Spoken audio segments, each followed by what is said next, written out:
Good evening, everyone. Welcome to Sunday night stream. Oh, music's a bit loud, hang on. There you go, it's a bit better. Couldn't hear myself speaking then. I trust we are all well. Thank you.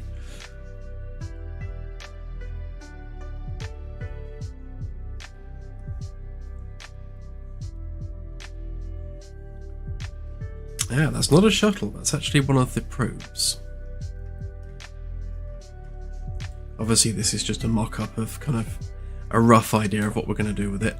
But this will be a probe, a little trunk you can open, and it'll contain your sample inside.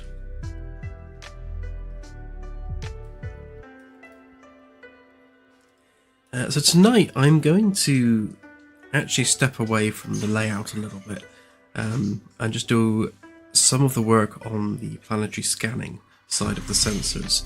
I'd like to hook the procedural planets up to that system, because right now the planetary HoloDisplay only works for the Sol planets.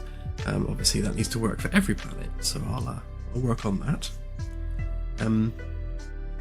But before I do, let's just have a quick look at what I've been doing the past couple of days. So I've been struggling over layout, specifically the engineering sections on D and E decks. So obviously these cutouts are going to be the RCS pods where all the various thrusters are. These are going to be the fuel and coolant tanks for the RCS hardware.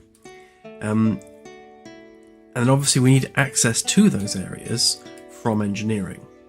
Now this cutout in the floor here is going to be where the stairs come up. And I do believe, fly out here, that part should still be there. Yep, so there we go.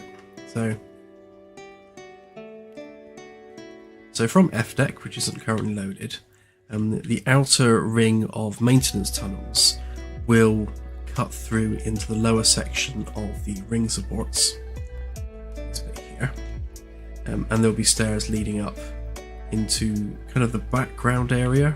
So this is the area between the internal rooms and corridors and the outside of the hull. Which is what we're looking at here. So the idea being is that engineers can get into these sections without having to step foot in the usual habitable areas of the ship. They can get there directly from engineering, and essentially they'll never be seen.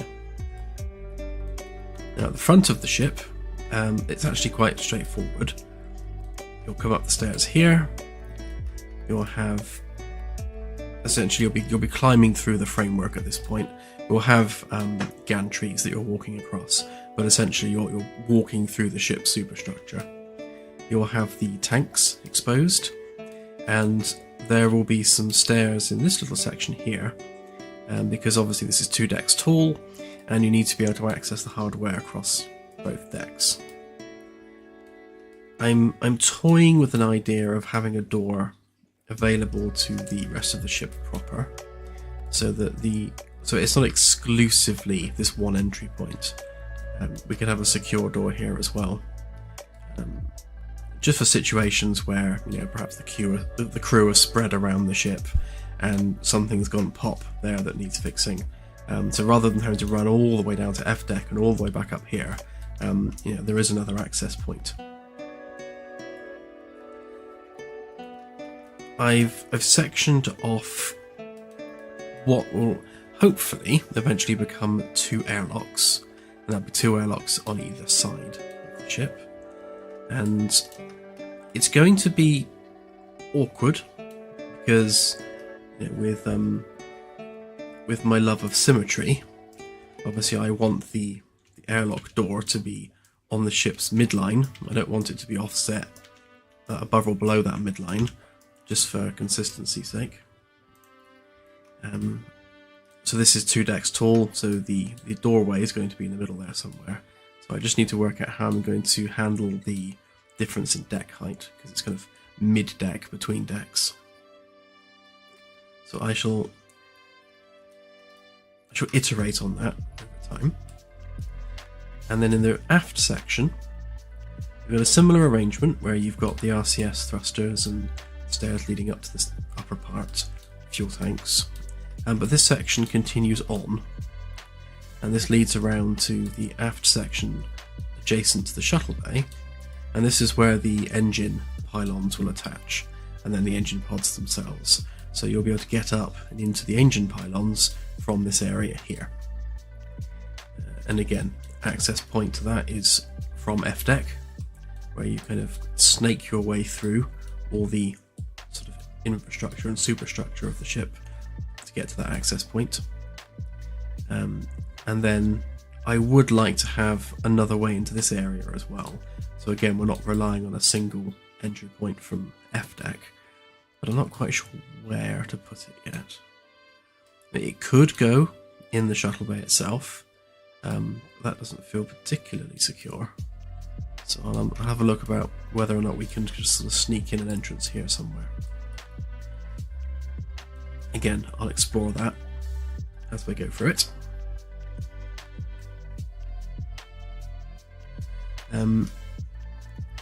So you might notice that the internal security section has changed a bit. Previously, as in the last stream, it looked like this. And the biggest change is that we had quite a large bit of wasted space here. And on the last stream, I was kind of working out where to put these tanks and how to best fit them in. And you'll see here as well that the corridor is aligned with the bar, but not with the RCS thrusters. So the change that I've made is to do it the other way around. So you'll see that the corridor is now aligned with the RCS instead, which means that we're taking up less space for the engineering hardware and kind of opening up more space for internal rooms. It does make the shape more awkward to work with, but ultimately it does give us more space. So whereas before we had, where are we? So we had the shooting range here going that way. It's now opposite to that, going this way instead. It's also about 5 meters shorter, but it's still a fair distance, so still functional as a shooting range. I think the cells can stay as they are because I kind of like having them there. I just need to work out the offices and the armory a little bit more.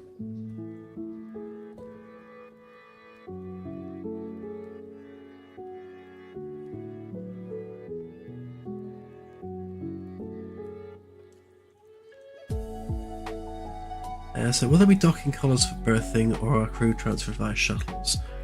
So the primary way on and off of the ship is via shuttles from the shuttle bay. We have what is essentially a flight deck, so it makes sense to use that flight deck. So rather than having to go through the hassle of docking and lining up and pressurizing docking ports and things, you can literally just land in the shuttle bay and get out. It's a much more efficient process. However, having a docking port on the side is good practice just to have one, because you never know when you might need one.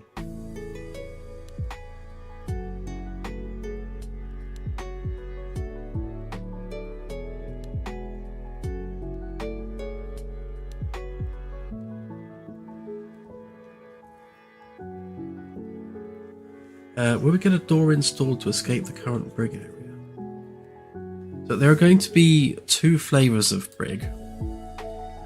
One of the brig cells is going to be reserved for the actual brig function for multiplayer games, and the door to that cell will be permanently closed. You won't be able to get out of that particular brig cell because it's there for multiplayer security purposes. The other brig cells you'll be able to use for roleplay, so you will be able to open and close those doors as desired. You can put players in there, you can let them out again.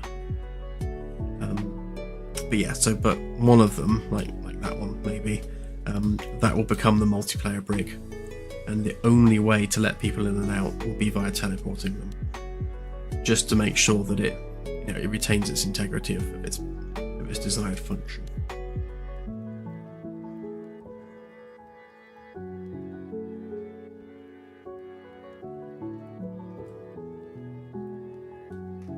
Yeah, I was going to have access to the kind of back areas with a hatch here on this side, which works fine over here. Could easily sort of fit a hatch in here somewhere, but not so easy on this side, unless we put it sort of inside one of the rooms. So there could be a hatch within the internal security section leading to the outer areas, and then similar on this side in one of these rooms.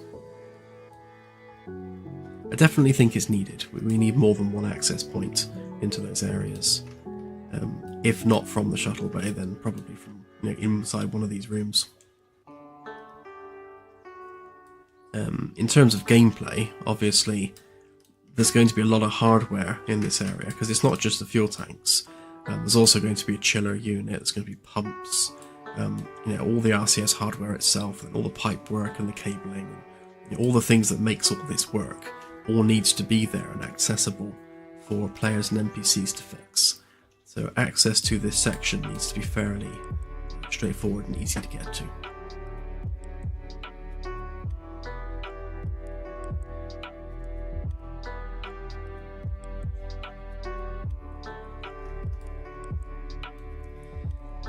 Right, yeah. So right now the brig is obviously sort of whip and being moved around, so that all needs sorting out.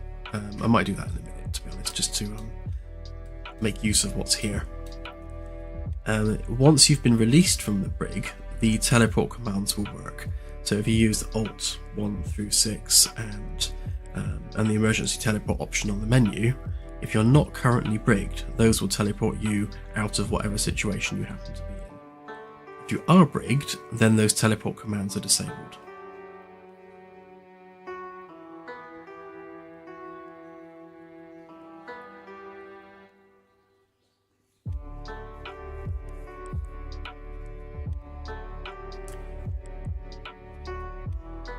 Yeah, BC5, I'm inclined to agree with you. I think access to these areas definitely needs to be separate from the shuttle bay. That having been said, this is only the ground floor of the shuttle bay. The shuttle bay will have an upper level as well, and that isn't connected to the shuttle bay itself. It's like a viewing gallery. I was toying with the idea of having an external airlock at the back somewhere, so engineers can get out onto the outer hull. But I can also have a sideways facing hatch into the upper section of this area as well, because this will be 2 stories tall as well, with gantries throughout, sort of in this style.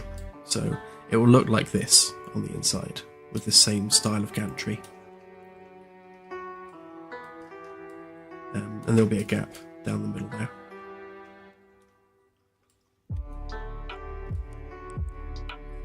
As with everything else, we will keep iterating and iterating until it's perfect.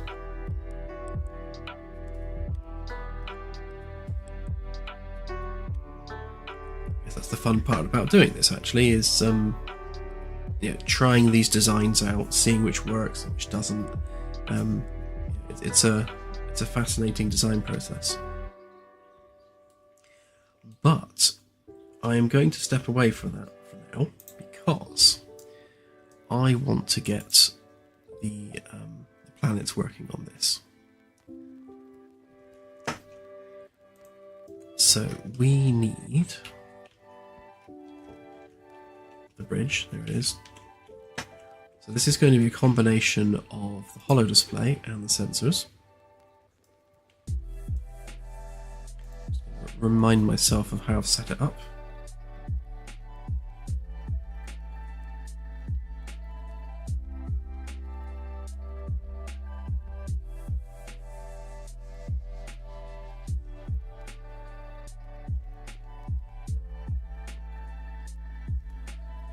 Yeah, for sure, it's a very different ship now.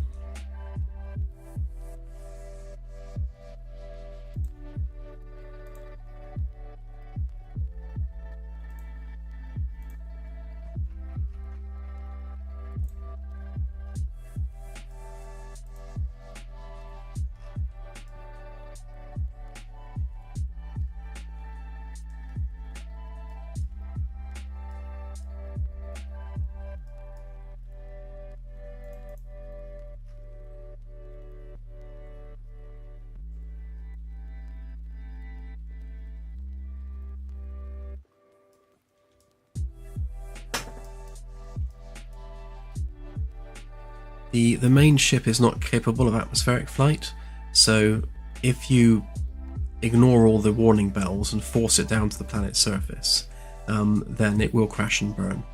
So that would be a game over scenario. Shuttles, on the other hand, are designed to go down to the surface, and there's every possibility these could be broken and then fixed on the surface. There's actually a very good technical reason why we can't put the main ship on the surface, and that's because the ship interior is actually static. We move space around the ship to simulate movement, so for that reason we can't put that static interior with a detailed planet surface with rocks and grass and trees moving around. The planetary surface is static and the ship interior is static, so because of that, you can't have one moving and not the other. It's just too much for the game engine to handle. And that's purely down to how we simulate movement through the galaxy.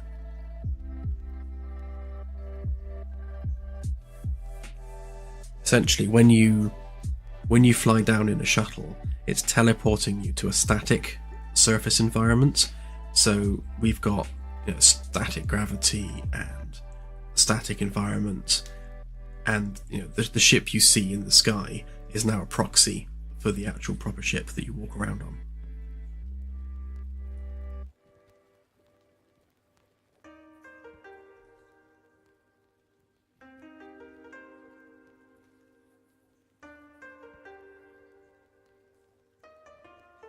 Yeah, also the honking great ring gets in the way.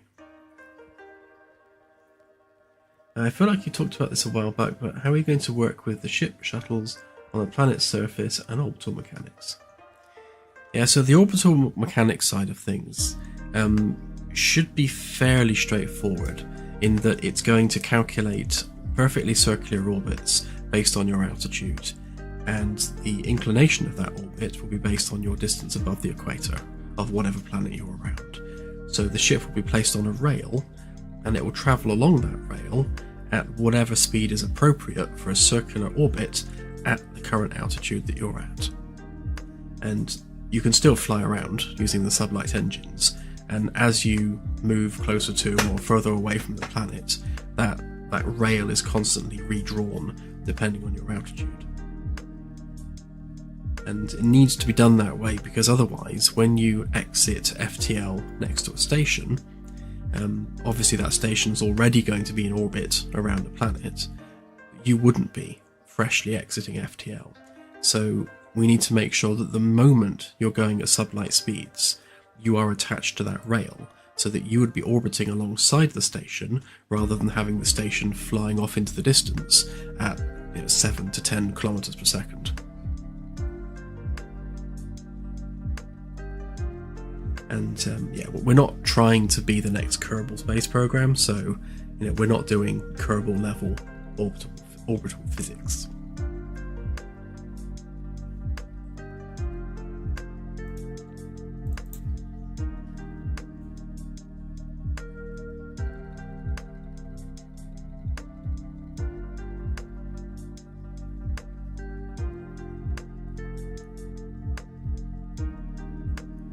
But yeah, you should see, so when you're on the planet's surface, you should still see the heavens above moving through the sky, because we can calculate that in the background. So even though the planet's surface is static and unmoving, we can have space moving around that static surface, the same way that space moves around the static ship interior. So you can indeed be standing on the surface of a moon, say, and see, your giant cruiser in the sky above you going overhead in orbit. But obviously that's a proxy for the actual ship. You don't actually get to have the actual ship interior until you've gone in the shuttle bay and got out of the shuttle. It's all clever smoke and mirrors.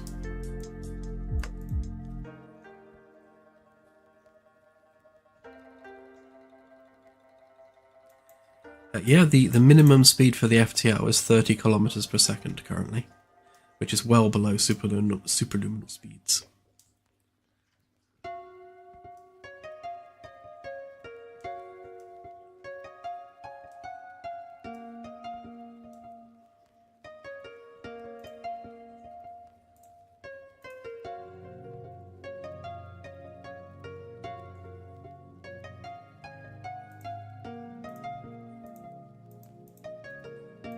It's the old too many tabs problem.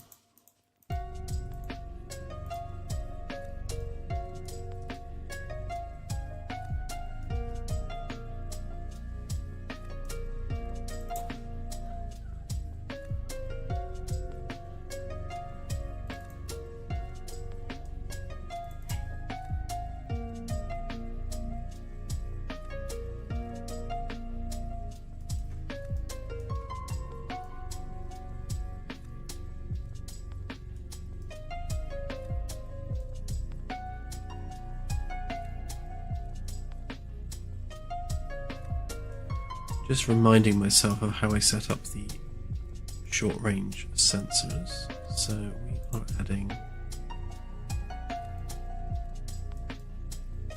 planets from there. Okay.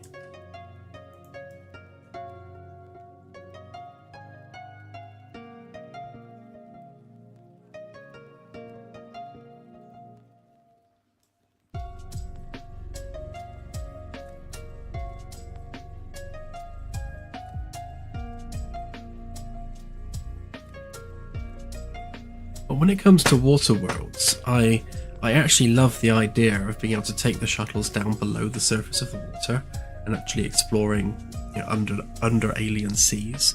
I think that would be really cool.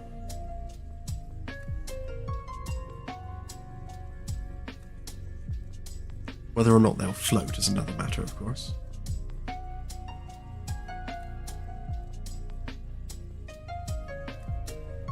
Will you be able to set the max speed of the FTL drive in the future and not just a percentage value?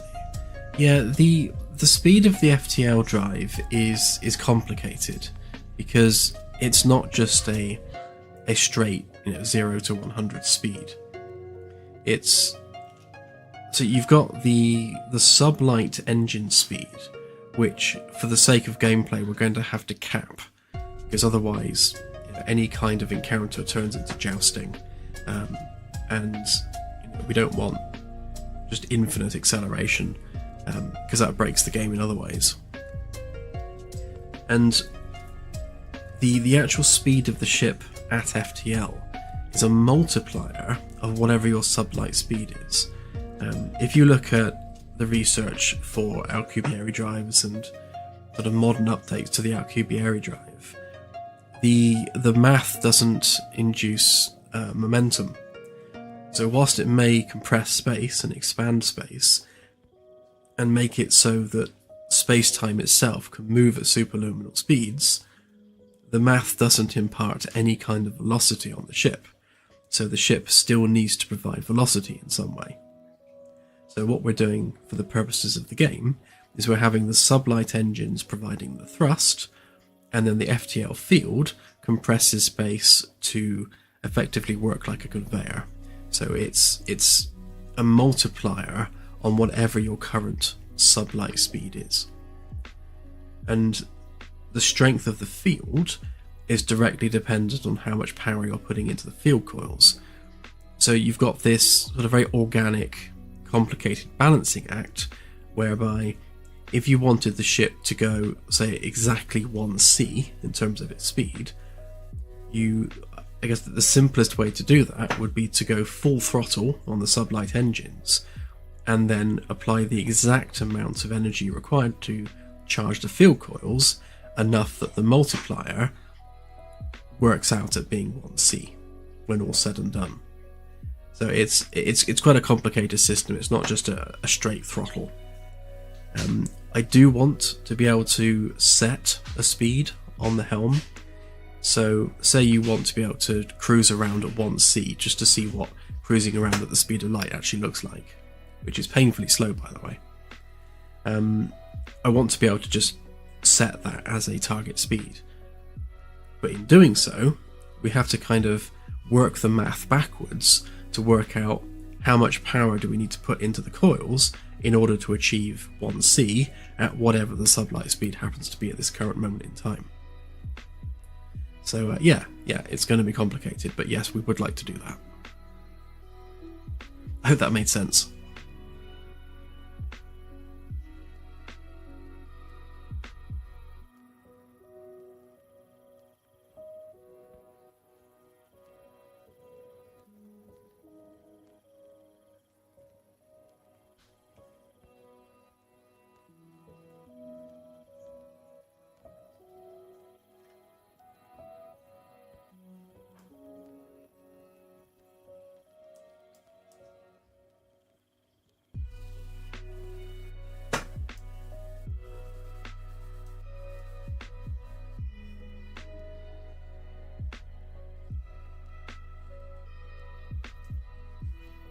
Right, so going back to this planet HoloDisplay,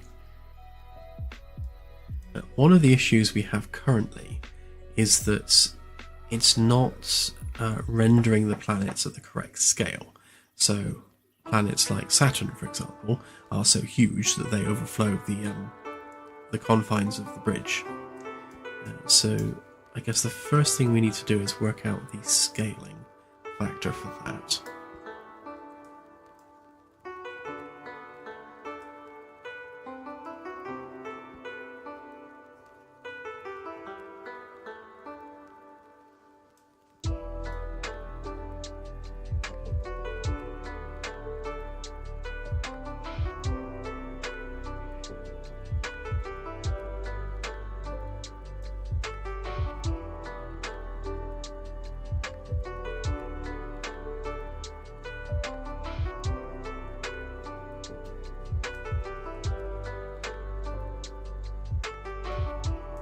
This is our scale here.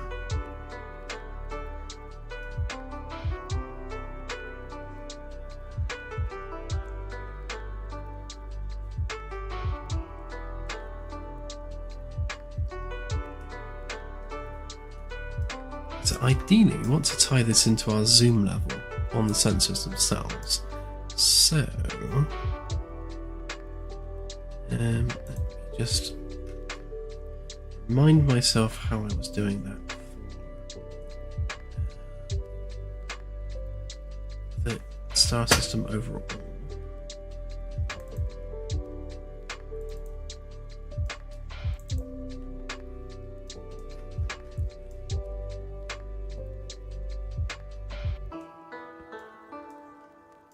Okay, yeah, so it's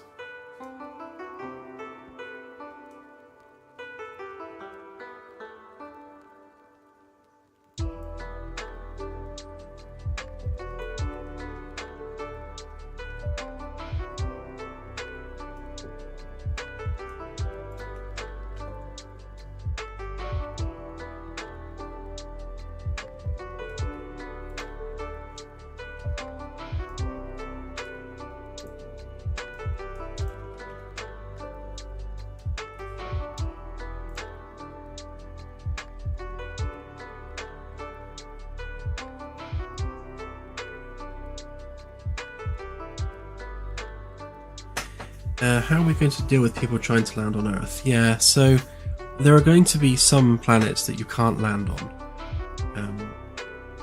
Obviously, Earth is a good example of that. It's going to be largely impossible to fully populate the entire surface of Earth with a modern version, a futuristic version of the current modern world. So what we'll probably do is make it so that there is a collision sphere around the planet that you just can't get through, and have isolated landing zones which are self-enclosed. So as opposed to a procedural world where you can fly down with a shuttle and then just freely choose somewhere to land, just keep flying around until you find somewhere that looks nice. With places like Earth, when you fly the shuttle down, you'll fly down to a set location, so you won't have control over where you land. And you won't have control over the shuttle during the descent. So you're just, essentially, it will land for you, and then you're free to get out and explore an area which will have invisible walls around it, preventing you to go too far. An example of that could be like the UN headquarters, an academy, or some other surface facility that we need the player to be at for narrative reasons or as part of a tutorial. Because one of the ways I want to handle the tutorials in the future is to have it so that you are taking part in academy exercises, so that you're actually on the surface of Earth going through the UN academy, and then you're qualifying for service on one of these big ships, and the tutorial ends with you actually working on the ship, which I think would be quite a cool experience. And we'll probably take the same approach for the handcrafted alien worlds as well. We're going to have a number of handcrafted alien races, kind of the hero races for the game's story. they all obviously have their own homeworlds, and those homeworlds need to be realised in some way. They would be lore-wise just as heavily populated as Earth is, and just as built up as Earth is. So we'd have to take the same approach, where we can only have isolated landing zones for those heavily built up worlds. In terms of the procedural worlds, we've been discussing this before, and the cutoff point is probably something akin to the way villagers are spawned in Minecraft. So you can have sort of pre-industrial farming villages which are procedurally generated across a planet's surface. That should be fairly straightforward to do. Literally the same way as they do it in Minecraft. Based on the biome, villages will spawn, and then those villages are populated with NPC villagers. So we'll do something similar to that. But beyond that, when it comes to towns and cities, that's a level of infrastructure beyond what it is easily able to do with procedural generation. Yes, you can procedurally generate an entire city. No, it's probably not going to look very good. So, obviously something we have to explore. But I would hazard a guess that the cutoff is going to be villages.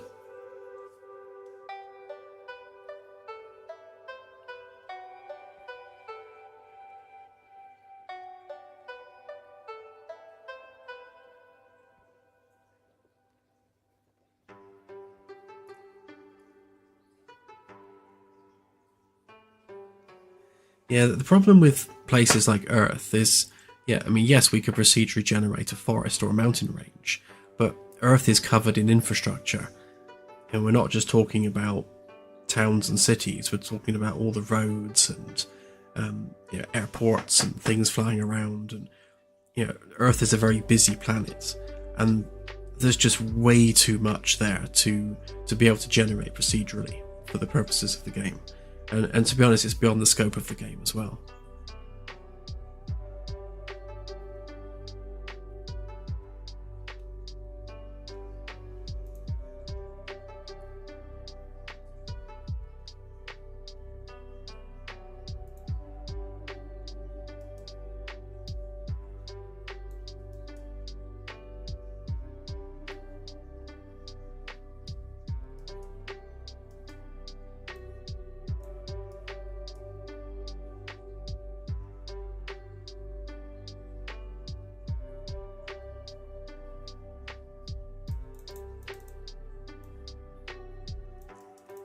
Yeah, small settlements and small installations are fine, because you're dealing with something which is limited in scope, and you're just generating that site within a certain radius of a point on the planet. So the planetary tech we're using supports landscape stamps, so we can flatten an area of ground really easily just by stamping down a height map on that area, and that gives us our area where we can put buildings and things, where trees won't grow and you're not going to get rocks in the middle of a building, or a slope coming up through the middle of a building,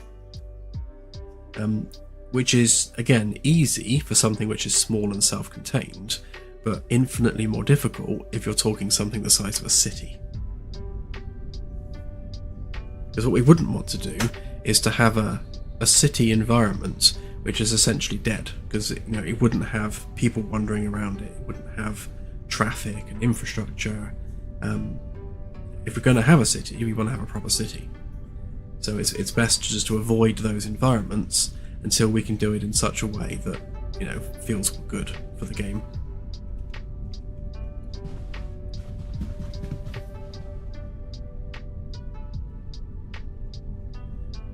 Okay, so we should have Earth.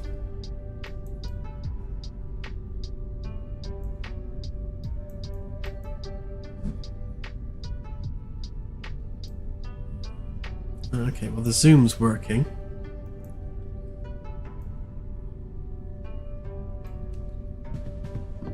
A little diddy Earth.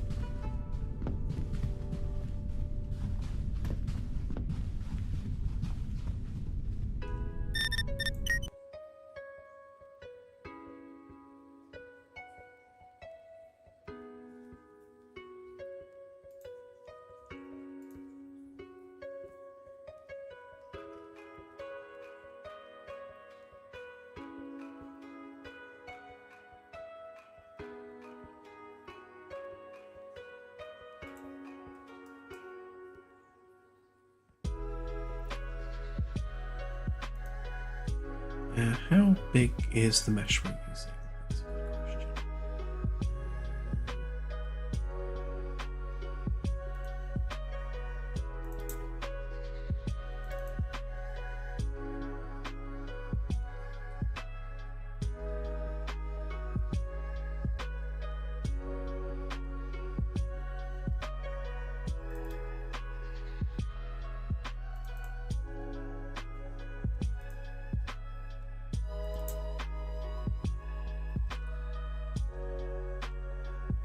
It's 200 centimeters, just to be awkward.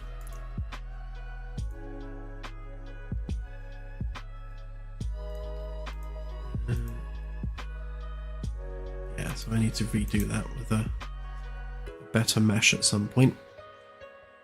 But that does, however, mean that we need to change this.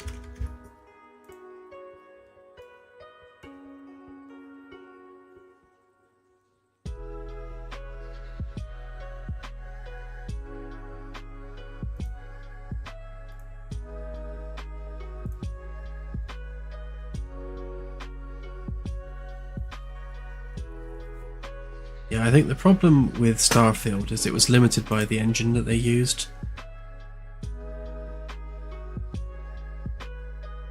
The engine just wasn't updated enough to be able to support things like a fully roamable planet.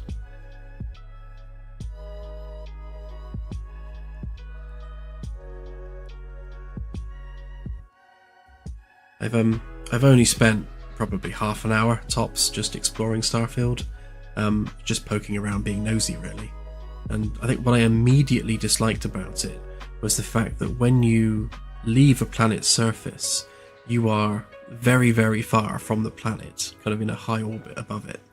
And there's just no sense of connection between your ship and the planet, and you know, flying down to it or flying away from it. So, yes, we're going to have a similar thing where we have to enforce a transition between the shuttle and the surface, no differently than Starfield. There has to be some form of loading screen there. We're going to have it so that at the very least, you have to fly the shuttle down to at least the edge of the atmosphere, if it's an atmospheric world, before you hit a trigger point at a certain altitude, which then triggers the loading down to the surface. So you're not having to bring up a menu and select a landing zone and teleporting to that landing zone. You are physically pointing the shuttle nose where you want to land, and it will do the teleport based on where you hit the planet's atmosphere. So it'll take that X and Y coordinates, and that's where it will place you on the surface.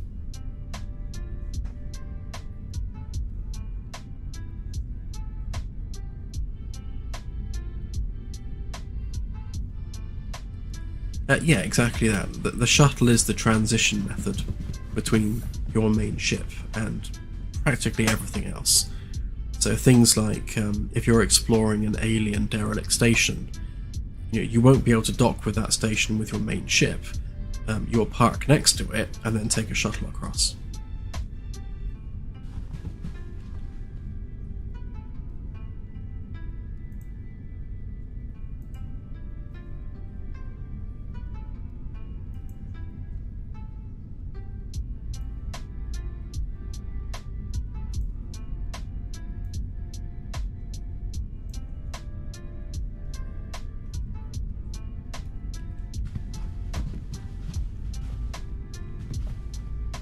So that should be way bigger. Out of interest, why don't we go and have a look at Jupiter? Let's have a look at Saturn and see whether it's rendering the rings.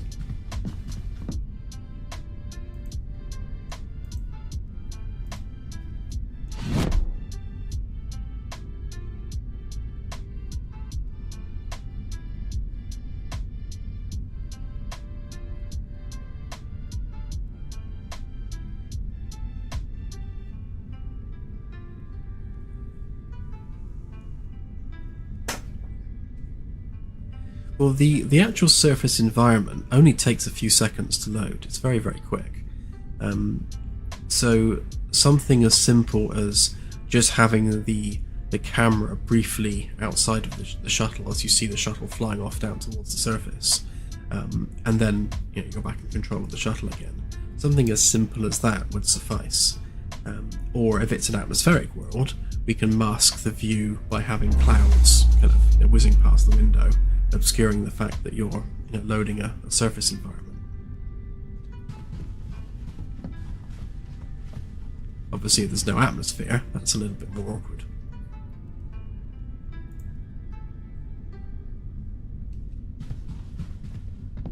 Okay, there's Saturn. Like it's loaded the rings in.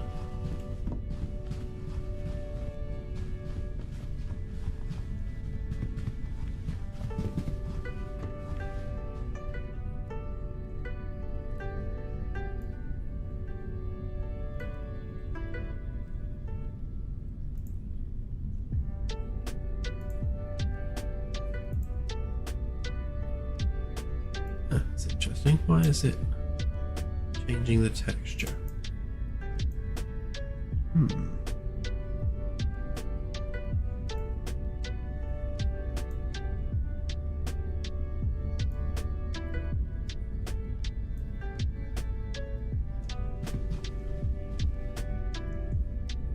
So one of the objectives that I have for this is, like with the the long range, or even more specifically the galactic position,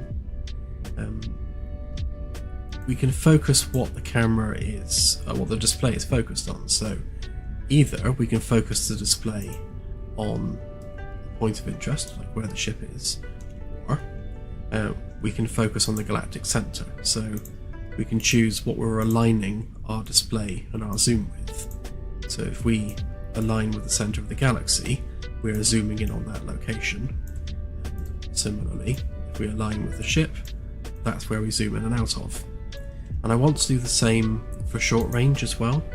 So you can either focus on the planet and zoom in and out of the planet itself, or focus on where the ship happens to be above the planet and then zoom in and out on the ship, obviously in orbit. And if we apply distance cutoff to the texture, or the material rather, then you'll just see like an arc of a planet with a little ship next to it, which should look really cool.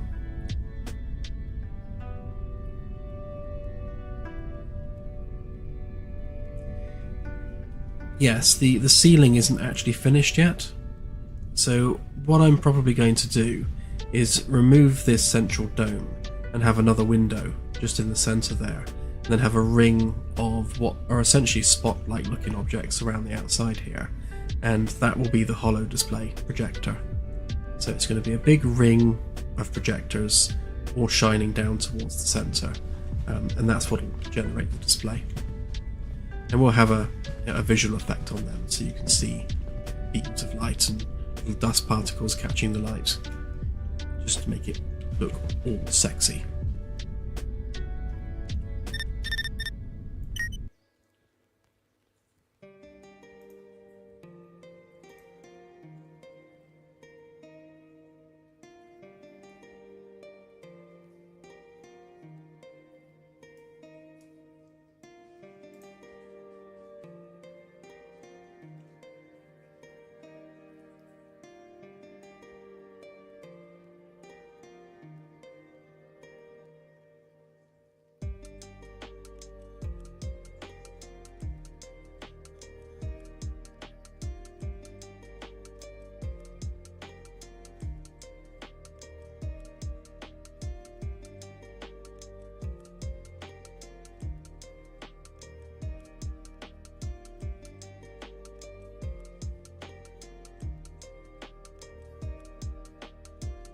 Actually thinking of getting rid of that there.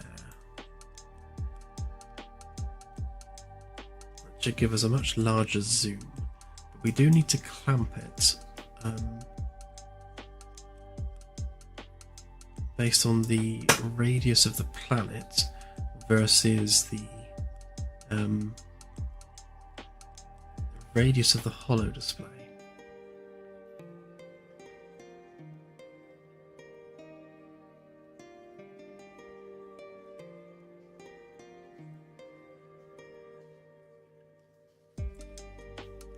Yeah, if you fly manually, you can very easily do loops of shame.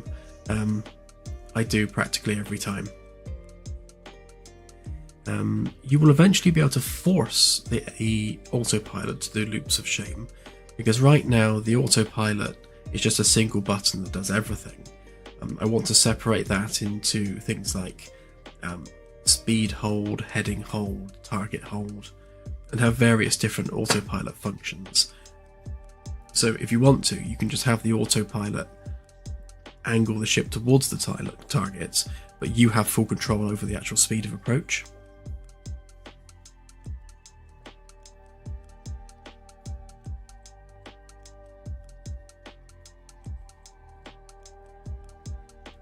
Yeah, and things like maintain distance. So if you've got an object targeted like another ship, being able to set a distance to maintain. So if you set the dial to say a kilometer, then the autopilot will keep you within a kilometer of that object.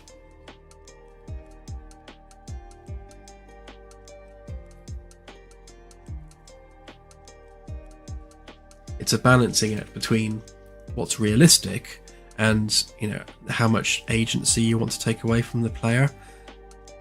If you think about AI and autopilots in the modern day today, I mean, you have auto land on planes.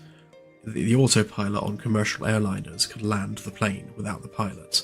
They are very adept at what they do, and with the advent of AI, they're only going to get better. So when you consider the game is set 200 years from now, realistically, you're not even going to need a pilot, let alone an autopilot. The AI will just do it all for you. But that's no fun gameplay-wise. So we need to give the player pilot something to do.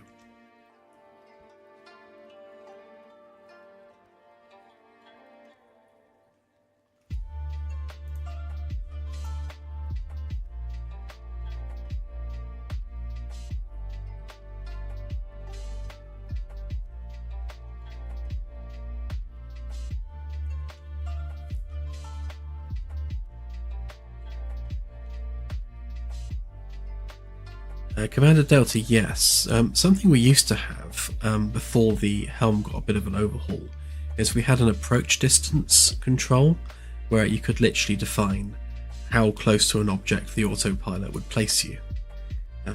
The default was the diameter of the object times 2, but you could override that and stop short anywhere you like, up to a few thousand kilometers. So yes, I suppose the question is just how far do we extend that, and do we, what unit of measurement do we use? If we keep it to kilometers, then obviously half a light year is many, many, many kilometers. Or do we have drop downs for standard approach options? So for example, we could actually have a drop down which tells the autopilot to stop outside of the star system's sphere of influence. Because there could be star systems where you really don't want to venture into them on autopilot because it could be quite hostile. So the prudent thing to do is stop outside of the system and then scan ahead to see whether or not you actually want to approach or not.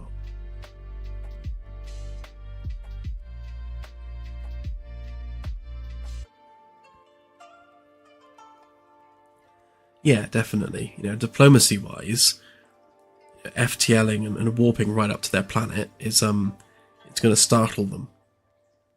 And depending on how we do the AI, we could have it so that certain races or certain attributes of a race will react poorly to anyone that warps right into their airspace without announcing their presence first.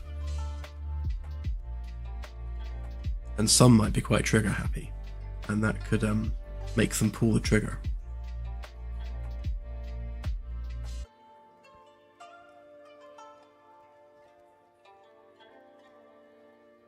Yeah, absolutely. Everything on the ship will break at some point. That's the joy of having it being fully simulated, with every single system being made up of multiple components. If any of those components fail, either completely or partially, then that's going to affect the performance of those systems. So like the sensors, for example, there's 4 different sets of sensor hardware depending on which mode you're using, and if that sensor hardware is damaged, that may reduce your sensor range somewhat, so you can't see as far as you could before when it was fully working.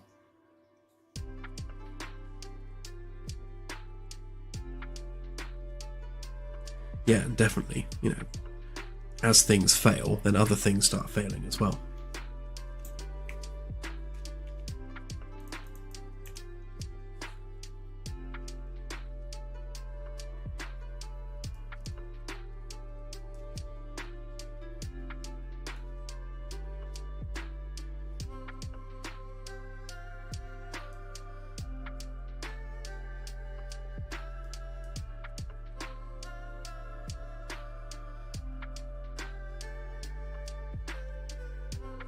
Well, the thing to remember that this is humanity's very, very first FTL vessel. Well, very first FTL-based vessel capable of going fast enough to make deep space exploration viable. So this is the first time humanity has encountered any alien species whatsoever. So we're not going to have any established rules or diplomatic relationships or processes and procedures. Humanity are coming at this completely fresh. We're complete noobs in the galaxy. So part of the ongoing lore of the game will be building and establishing those processes and those procedures for how we do things. Like a first contact procedure. We don't have one yet in the game's lore. We have a rough idea of what would work well, but until it's actually put into practice, we don't know for sure what the best approach is for handling first contacts.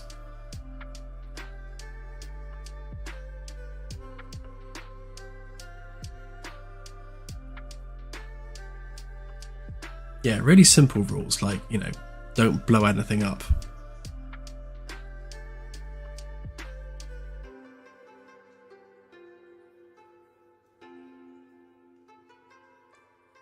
Yes, there will be some very highly advanced races in the game. Far, far more advanced than humanity. I'm taking inspiration, I think definitely more from Babylon 5 than any other sci-fi franchise, in terms of how I want the aliens to feel within the game. So we definitely want that whole, First Ones vibe to some of them. We want there to be alien races in the galaxy which are literally millions of years older than humanity. And they will be dark and mysterious, and they'll have their own motives.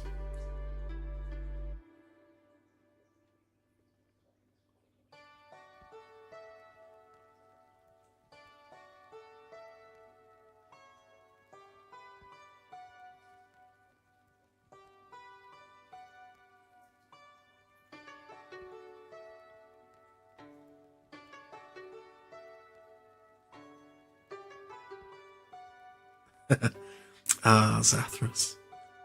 Amazing character. I saw the actor that played Zathras in something else recently, and I just couldn't take his character seriously, because the whole time I was just going, Zathras!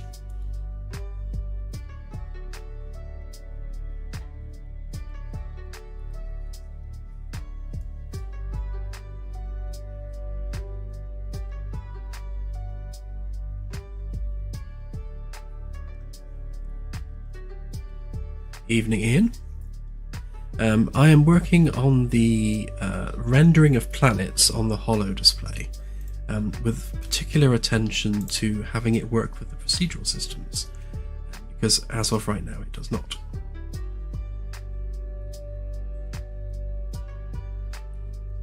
Although I say that, to what extent does it not? That's what I just need to establish a minute.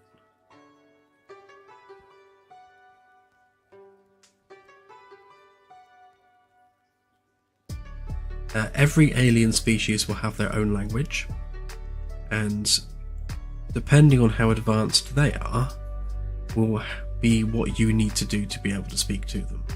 So if they are as advanced as you, and they are a spacefaring culture essentially, then they'll have computers just the same as you do, and you'll be able to exchange language databases and have your respective computers handle translation for you, nice and simply.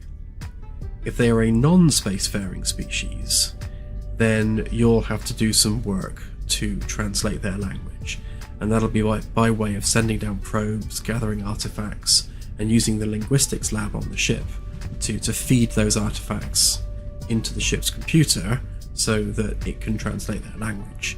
And then once their language is translated, you can then hail them and have a conversation.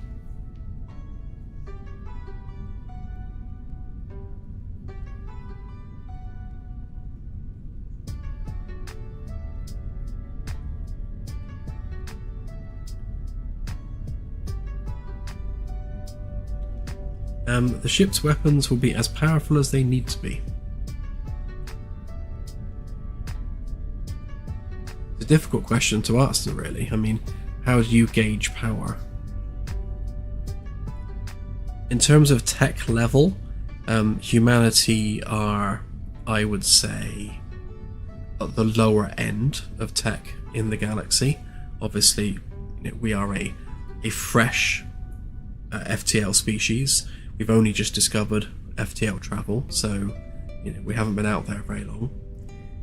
There will be alien cultures that are not as advanced as humans, and there will be hilarious situations where they're trying to attack you and just bouncing off of your shields. But similarly, there will be alien races that are so far above what humanity are, then your best course of action is just to run the other way until you've researched and upgraded and found new materials and have dragged the tech level of your ship up somewhat.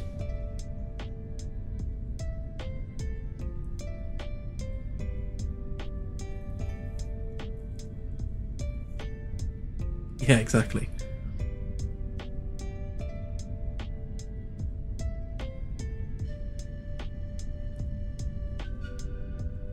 They seem to be attacking us with some beam which is melting our hull. Oh no, that's just their sensors.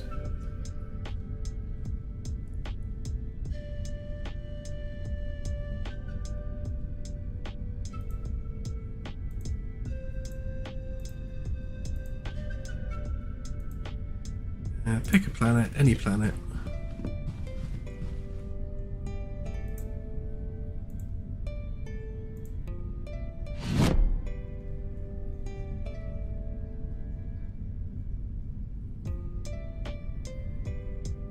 Yeah, you'll see relative tech level. So, well, I say you'll see relative tech level. How we present that to the player is still up for debate. We could literally just have tech level as a numerical value, but I kind of like the idea of being a little bit more vague than that. So it'll say, they are slightly more sophisticated than humanity or greatly more sophisticated. Keep it just a little bit more vague.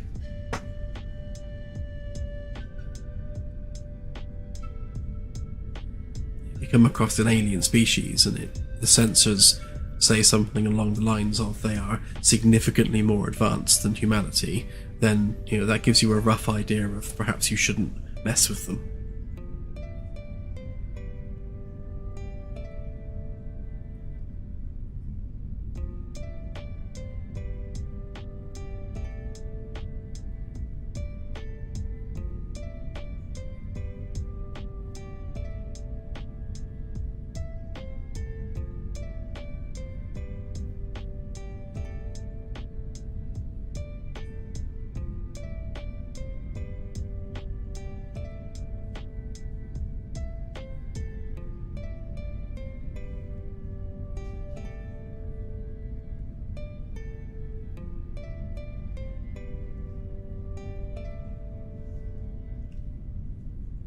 Of course we're on the dark side.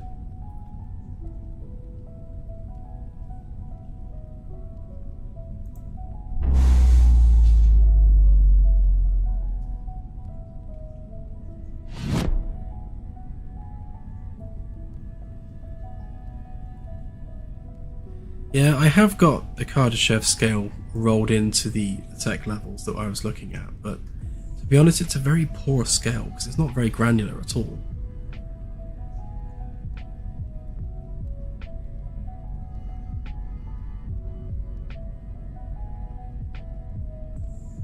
Yeah, because it sort of goes from harness the power of a star to harness the power of a galaxy and then harness the power of the entire universe. It's, where's the in-betweens? So I happen to think the Kardashev scale is kind of pointless, really.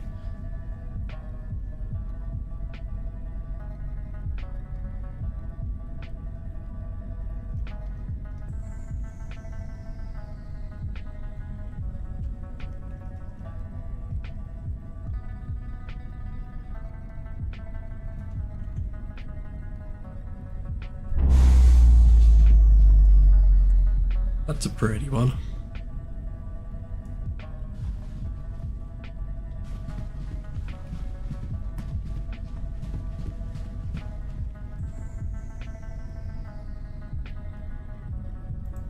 Can we see a planet?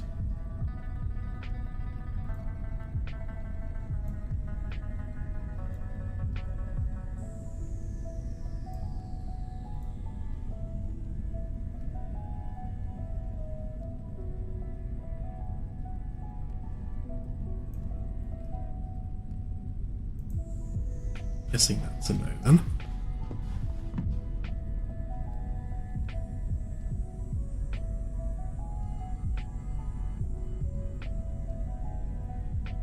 Yeah, anything. Will the ship be able to improve its tech as meet other races? Blah, blah, blah. Yes, definitely. So not just by meeting other races, but by actively sending probes down to planetary surfaces. So, like, there's a planetary surface. If I was to send a probe down to that surface, then that probe could come back with a new mineral or a piece of alien tech. And we could then run research on that item and unlock a new material which we can use for, say, better wiring or better hull plating.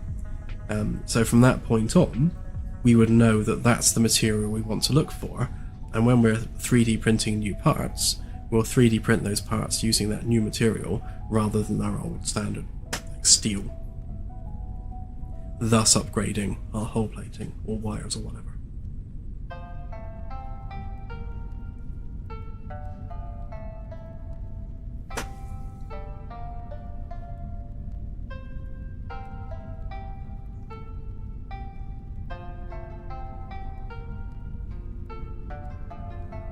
Commander Delta, yeah, I think the white dots could do with being smaller.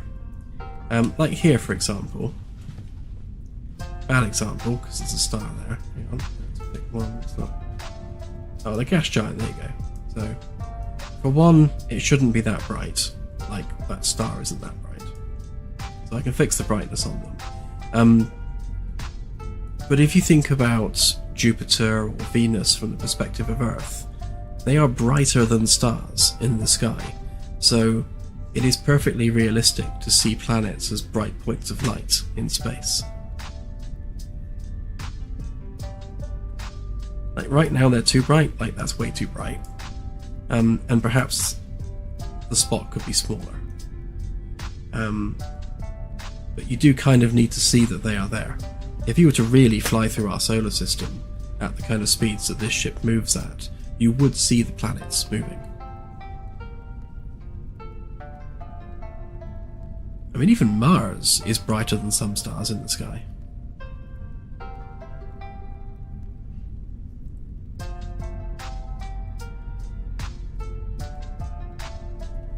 Full throttle tacho. How long will the applications remain open? We're still going through them. We haven't actually picked a concept artist yet, so if you want to send an application in, please do feel free. Just bear in mind that when it comes to anyone we choose to take on permanently, then that will have to be UK based, because of international taxes and laws and that sort of thing. Anyone outside of the UK will have to approach on a contract basis.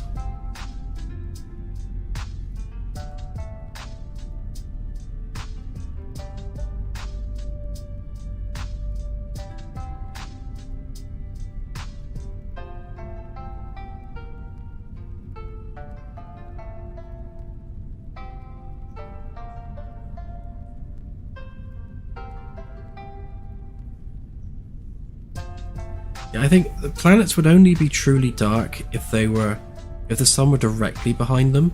If there was any kind of horizontal offset between the star and yourself, you're going to get a reflection from the star on the planet's surface. And even if that is some distance away, you're still going to result in a bright point of light in the sky. Stars are extremely bright objects, and the albedo of planets is such that some of them can be quite reflective. Like Venus, for example, has the same albedo as fresh snow. It's literally that bright. So even if half of Venus was illuminated by the sun, from distance, like several AU away, it's still just going to be a bright point of light in the sky. So unless the sun were literally directly behind it, it's going to be a bright object regardless, simply because of how high its albedo is.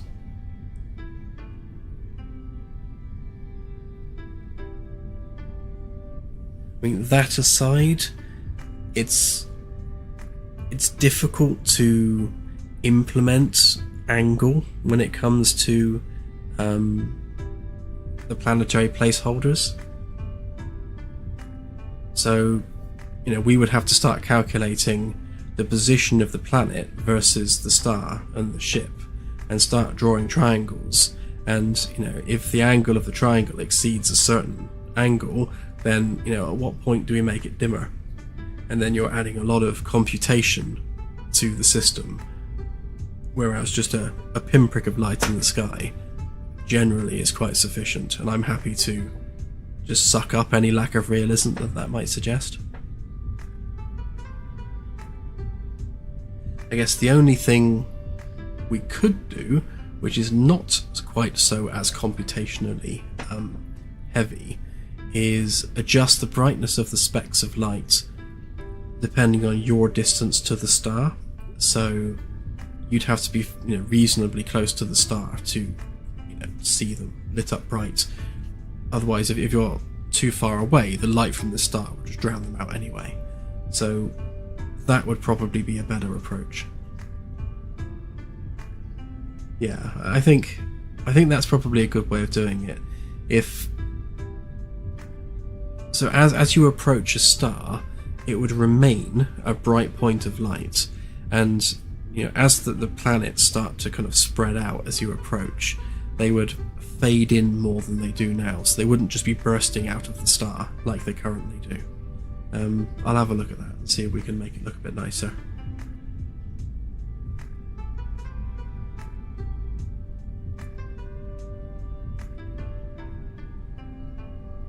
Yeah, if you have two stars, then everything just gets really complicated, and my brain explodes. So is there a set of labs where to experiment with new ores, materials, alloys, etc.? And how would failed experiments work? So yeah, so C-Deck is packed full of labs.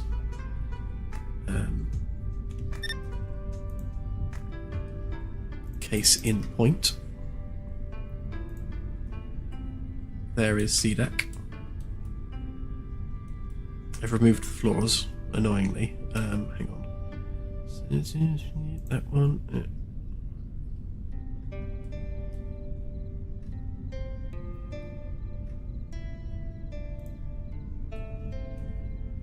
You can kind of see, but essentially you've got one large lab there, two there, a couple at the back, a couple there, a couple there, a couple there. So that's 1, 2, 3, 4, 5, 6, 7, 8, 9.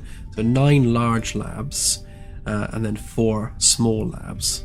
So that's 13 labs in total. So there's a lot of labs.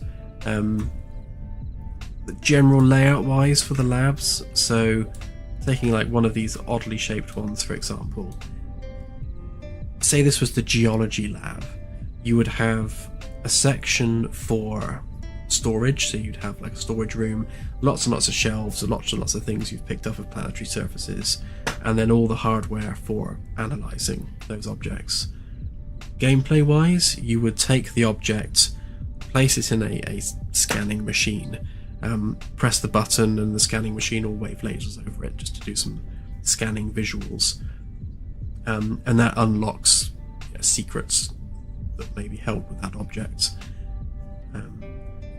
There will be an object level, like a tech level, for everything within the game.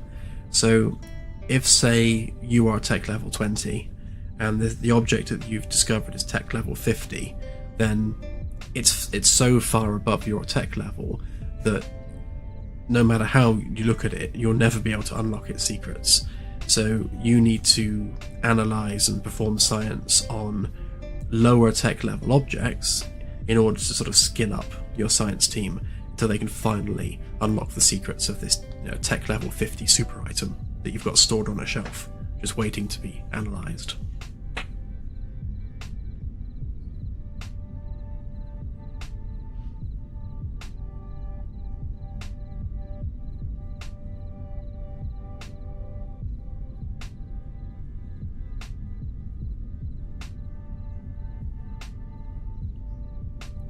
Yeah, doing a science. You press the do science button and science happens.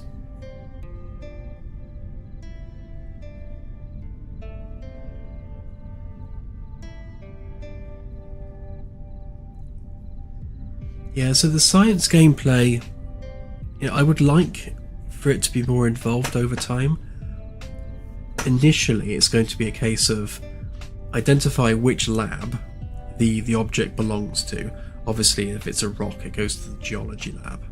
And then there will be a series of different machines in the geology lab, and each one of those machines has a specific purpose. So you would place this object one after another in, say, 3 or 4 different machines, and then each of those machines might take a few minutes to do its thing on this sample. So once you've run the sample through all of the machines, then you've built up a complete picture of whatever that object is.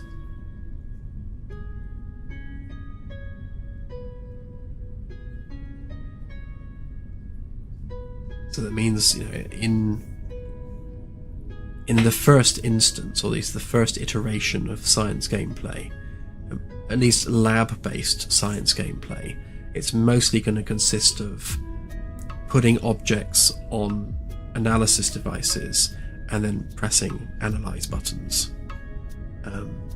Perhaps in the future we can have different analysis modes with positive and negative outcomes depending on which mode you choose.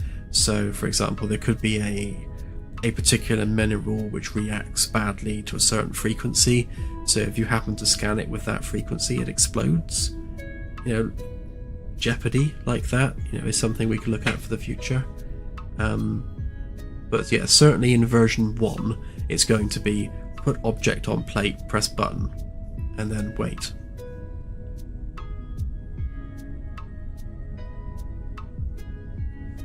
Yeah, that's a good idea. Destructive and non-destructive tests. Perhaps a trade-off where you can unlock more science more quickly if you perform a destructive test, or perhaps less science but more quick science if you destroy something, and more science if you take longer over it.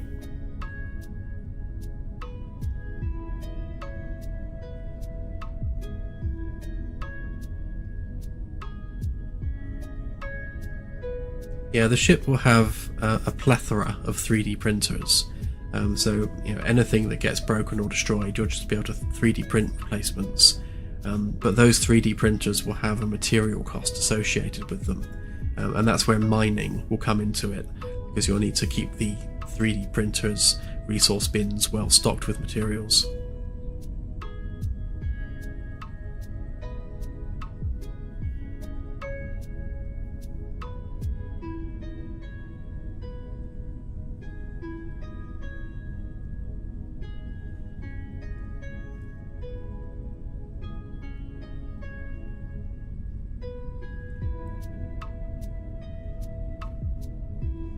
Yeah, with our goal to be as scientifically accurate as possible, coming up with new materials without just flat out inventing them out of thin air is going to be difficult. Obviously, there's only so much room left on the periodic table for new stuff. New alloys could definitely be the way we go about it. So, new ways of combining materials together, rather than just whole new elements in their own right.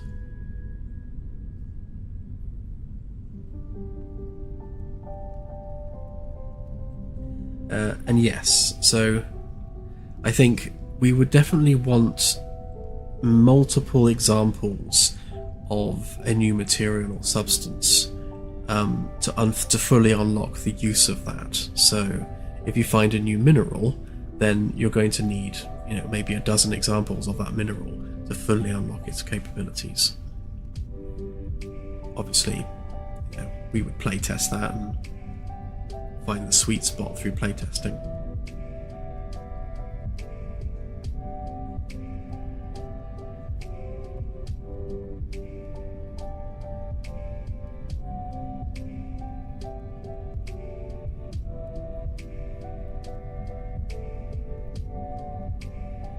Ethereal Gamer, yes. So we'll want to implement as much procedural lore and details into material samples as possible. So things like, is it magnetic? Things like that.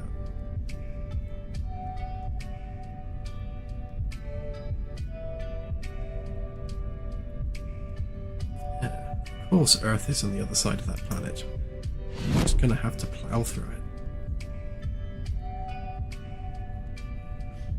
Ah, we're all gonna die! Oh, hang on.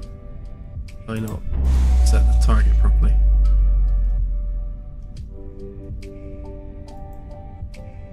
No, I didn't. My bad.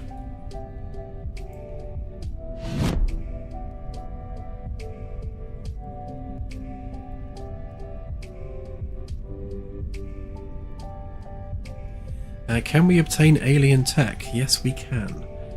So the idea there is that there are going to be alien derelicts just kind of scattered throughout the galaxy, and you'll be able to board those alien derelicts and obtain old abandoned tech, which you can then analyze and try and unlock the secrets from.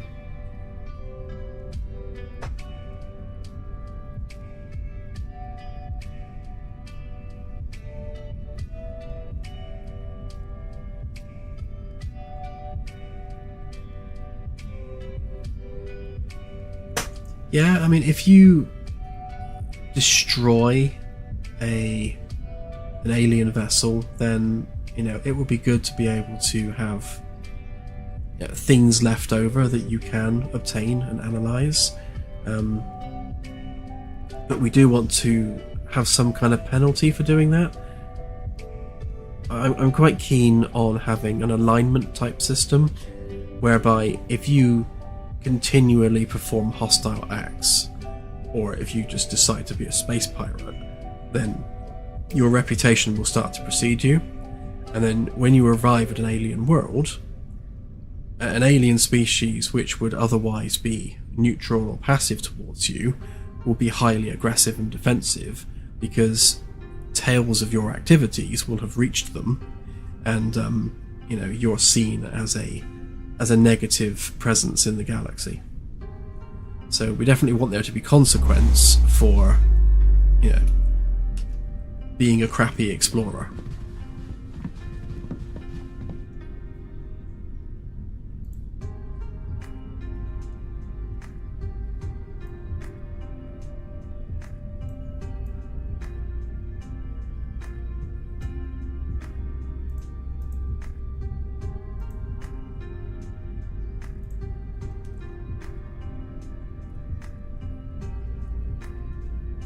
Oh yeah, I forgot Sol was in the wrong place on the home button. So we'll go there.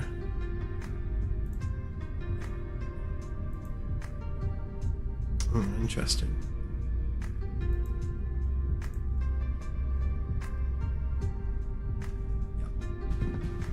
Yeah, I just need to update the home button so it's pointing to the right location.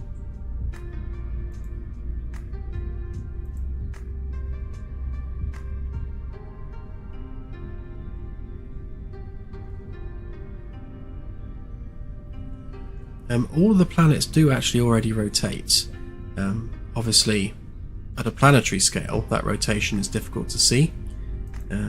If you look at Earth, for example, if you were to park in front of it and actually run a time lapse, you'll see that Earth takes exactly 24 hours to spin around on its axis. I think Jupiter spins the quickest in the solar system, but all of the planets do have their real-world spin associated with them. They do not currently move through the solar systems, but that is something that we want to implement at some point. That's going to be a relatively huge job to set star systems in motion, because all of a sudden things like coordinates are changing.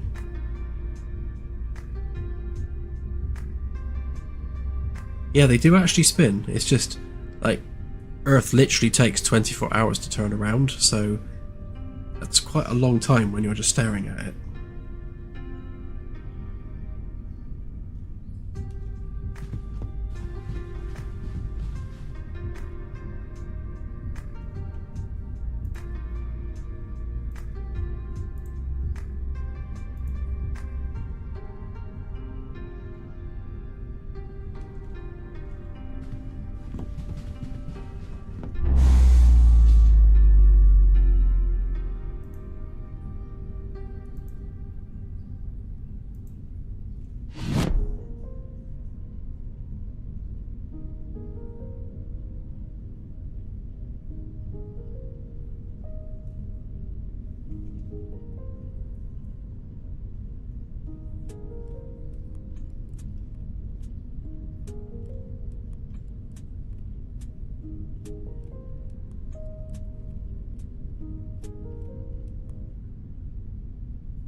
I'll add the cat once we've got pathing set back up for the NPCs. Right now we've got no consistent nav mesh across the decks. Once the nav mesh has been fixed, then I'll put the cat in.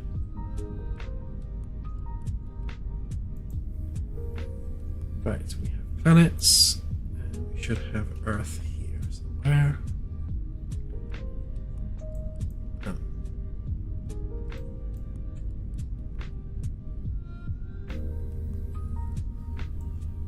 Or is it huge?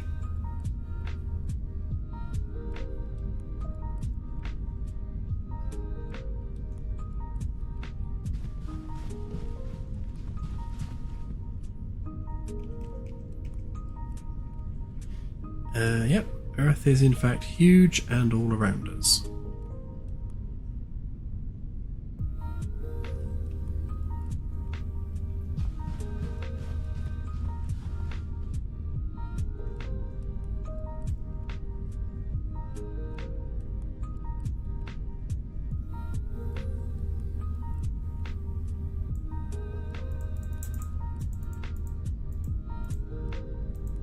Weird.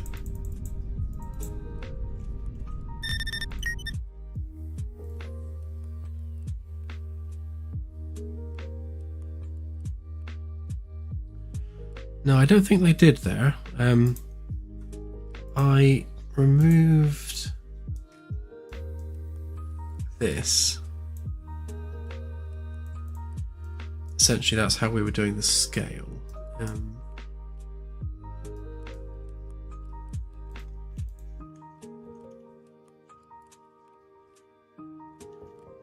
If I make the HoloDisplay technically larger, it should make the planet larger.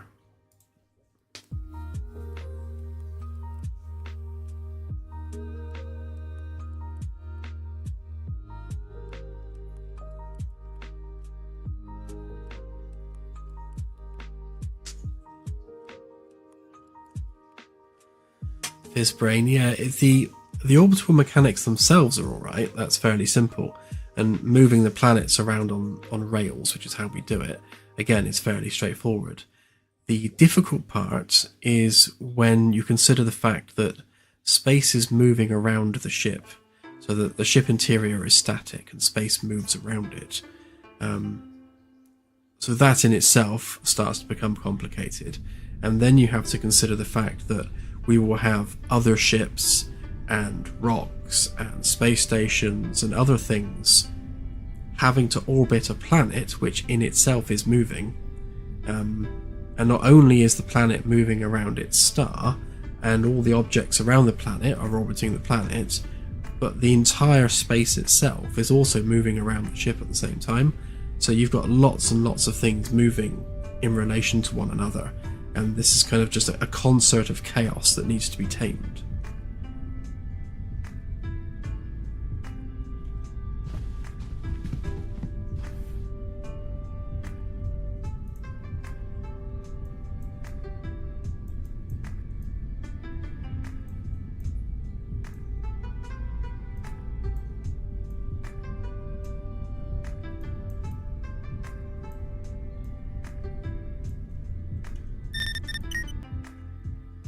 Yeah, the question is one of performance, though.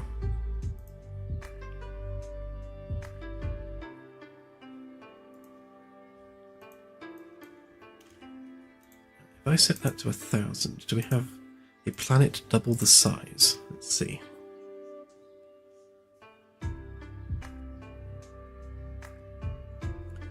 Cloud. Yeah, we don't do time dilation or anything like that in the game. So looking at an object, no matter how far away it is, will look the same as when you're physically next to it. Ultimately, because it's just a game, you know, it's not a real scientific simulation.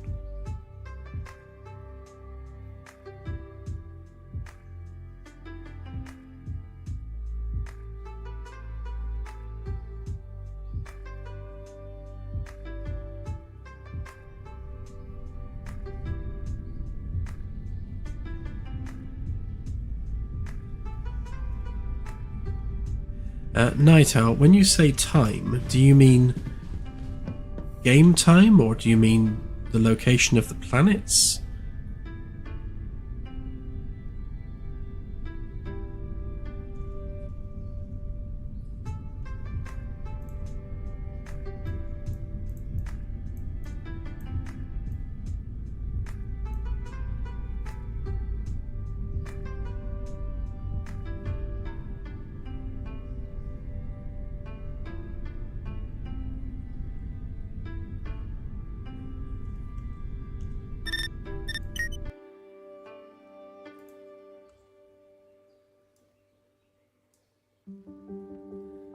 Are we setting the range in kilometers? Is that where I'm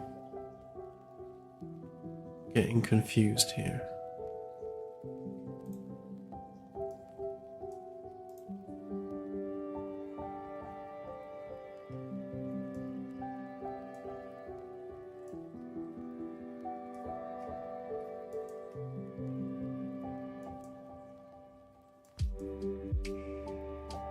Yeah, it's definitely in kilometers.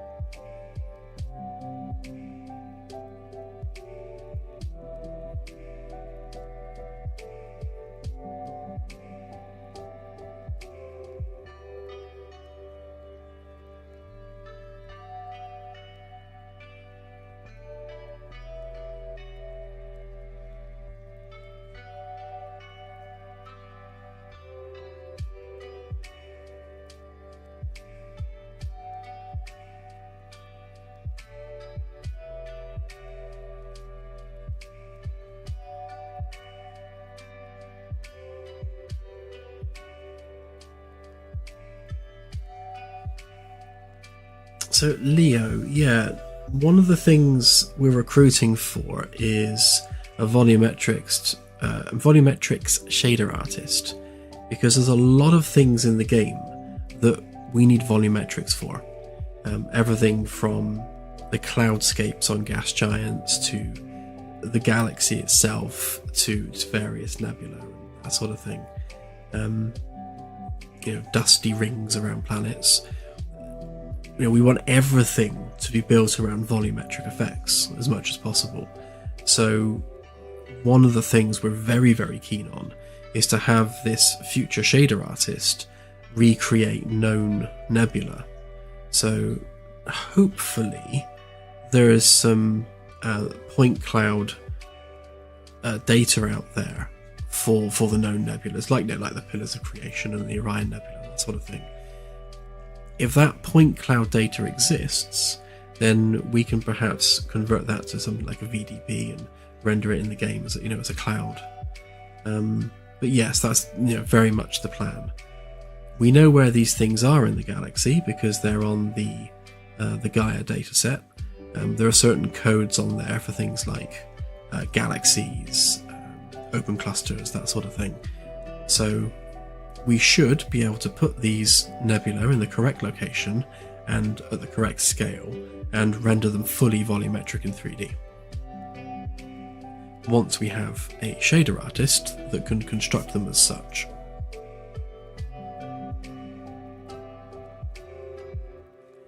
And yeah, planets can be any shape and size. Like Earth, for example. So there's our lovely Earth. But we could just as easily go squish, and turn it into a frisbee if we so desired.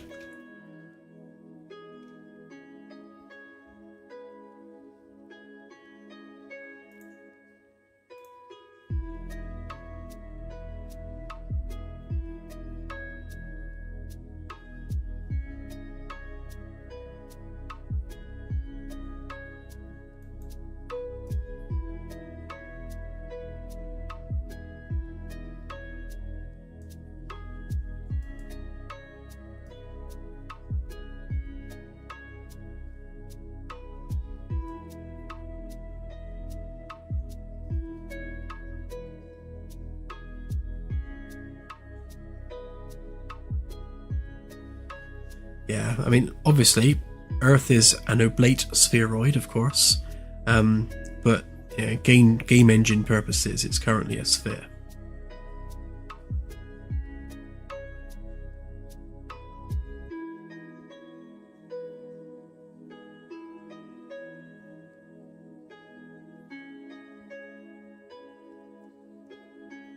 Yep, there's a fairly large hydroponic section at the front of the ship, and that will produce the raw plant matter that will be used in the ship's organic 3D printers. So the organic 3D printers will print out facsimiles of fruit, veg, meats using plant matter as the protein base. And it'll be the job of the ship's chef to cook and season these facsimiles to be, tasty meals.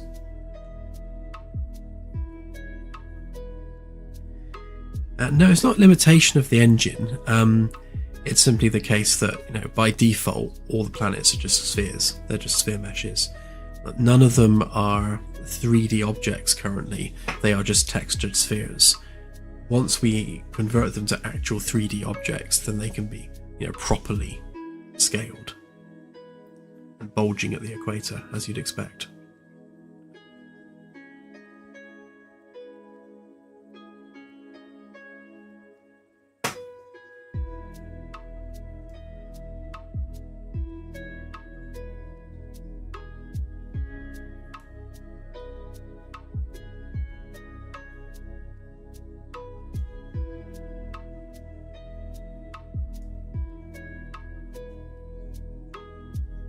So I'm just trying to work out why the planet is drawing so small on the display.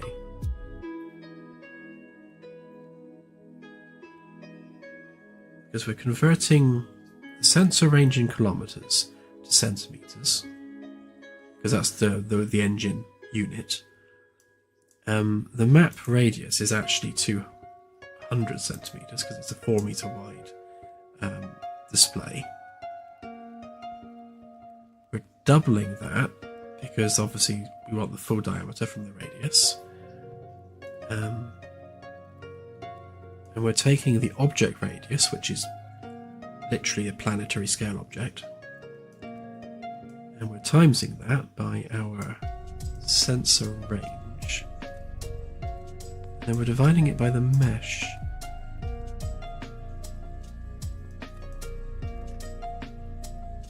Why am I dividing it by the mesh size?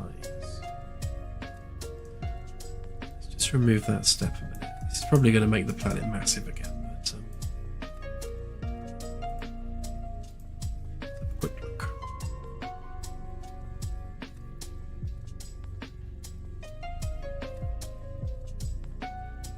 Because if we set the zoom extent to the actual diameter of Earth, then it should exactly fill 4 meters on the display.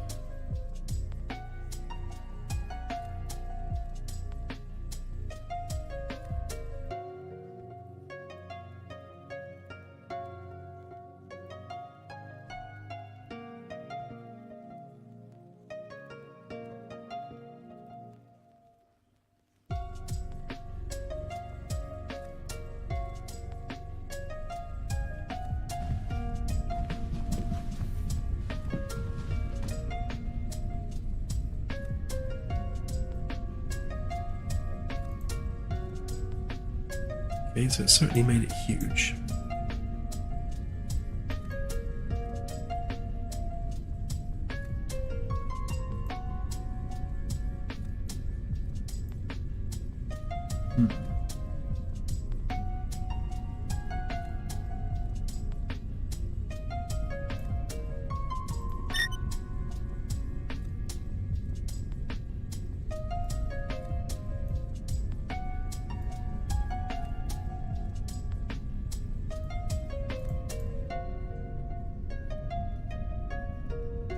So that's approximately 4 meters.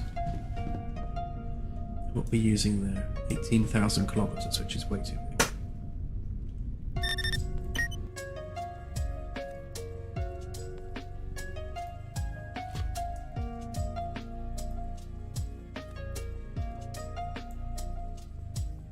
Did I try the lumen sensor for dynamic window shading? No, not yet. I will do that at some point closer towards release for this update once I've got the more important things sorted out.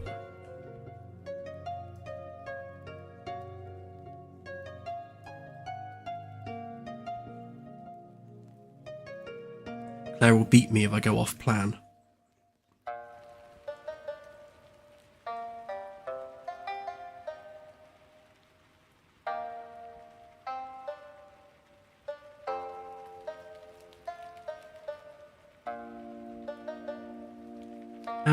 Technically, yes, we could capture the mouse wheel.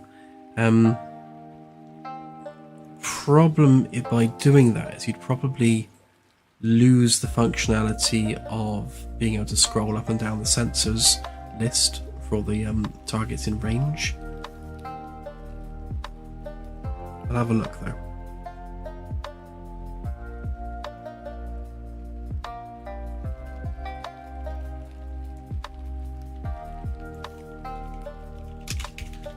So what's Earth radius? 6371.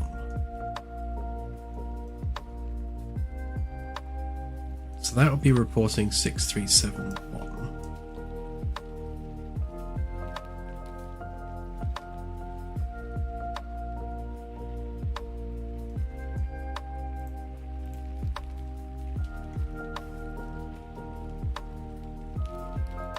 Right, so I'm going to hard set this to the radius of Earth.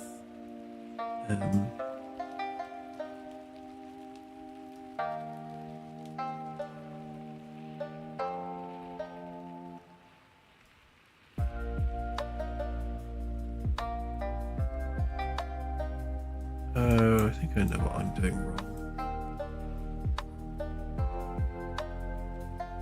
Of course, this is in kilometers, isn't it? Not centimeters.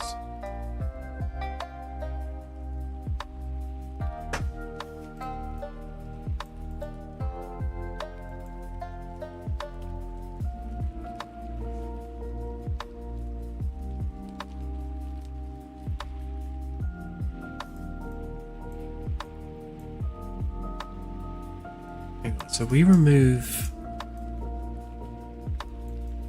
if we remove the conversion to centimeters. Just go straight off kilometers. But then that would have to, right, yes, we need to convert them both to centimeters.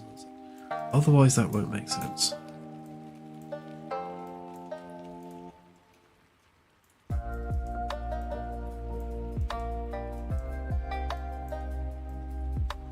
Right, and then we'll just set the map to the radius of Earth.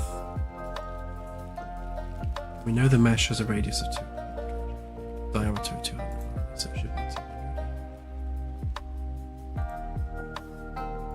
Right, so that should put Earth at a scale which directly fills the HoloDisplay.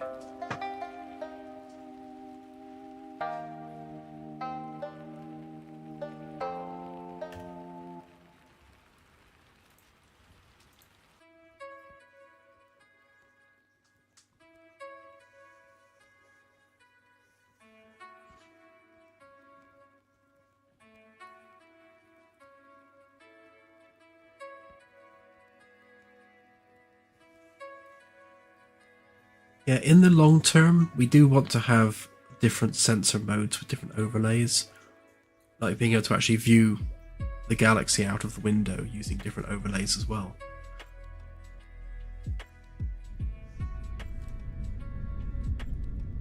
That's a job for a future iteration.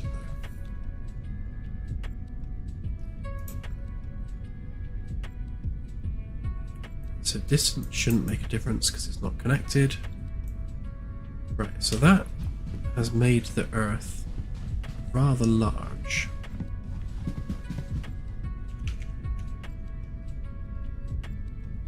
How large? Not hugely large, but certainly larger than we want it to be. So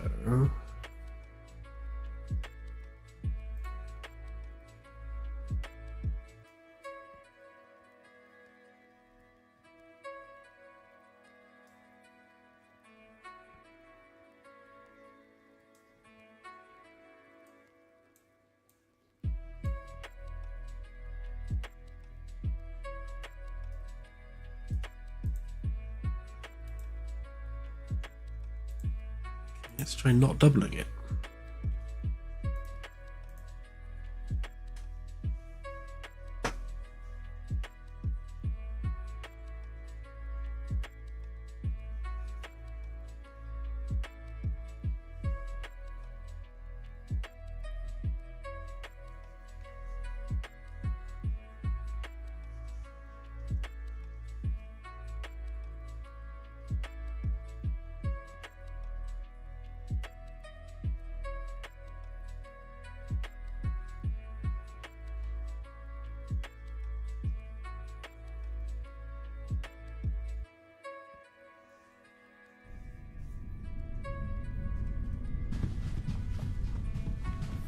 Yeah, generating audio would be difficult. You'd have to procedurally create sound.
Okay, so that made it way bigger.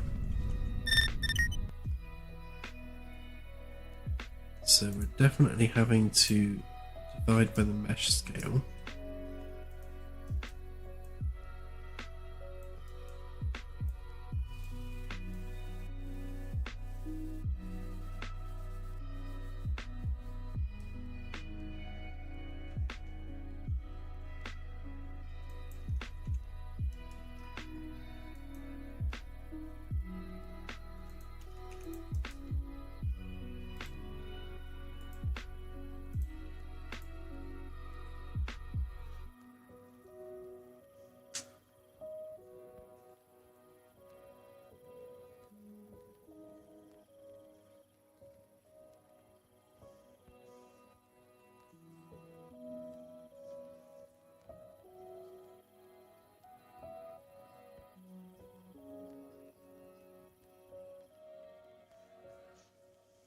Okay, that's good to know, Ken. Thank you.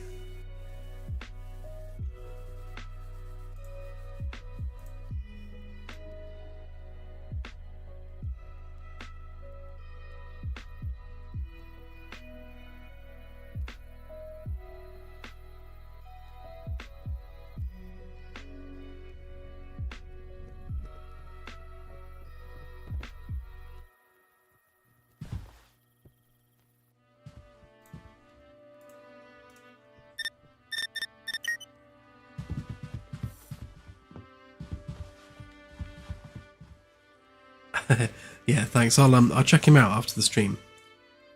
I'm sure Claire's probably grabbed the name as well.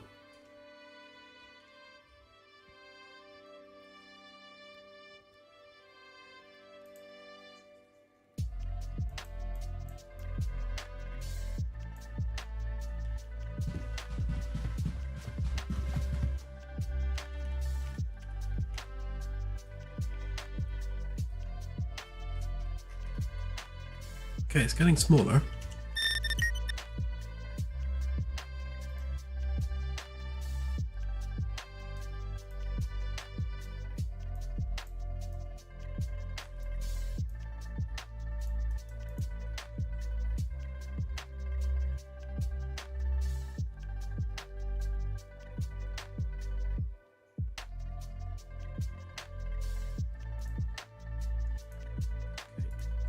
I assume this is going to make it bigger again.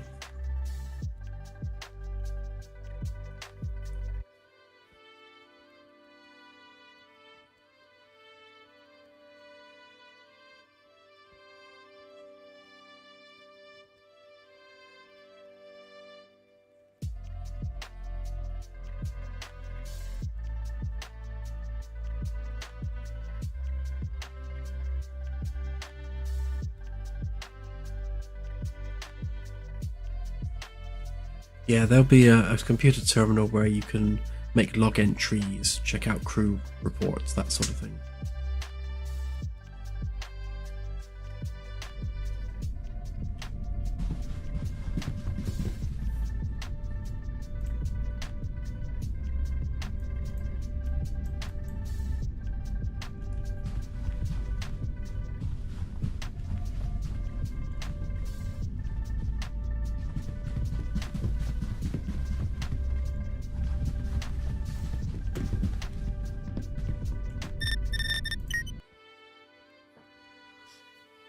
Yep, there'll be a VR test build pretty much immediately after the demo update going out.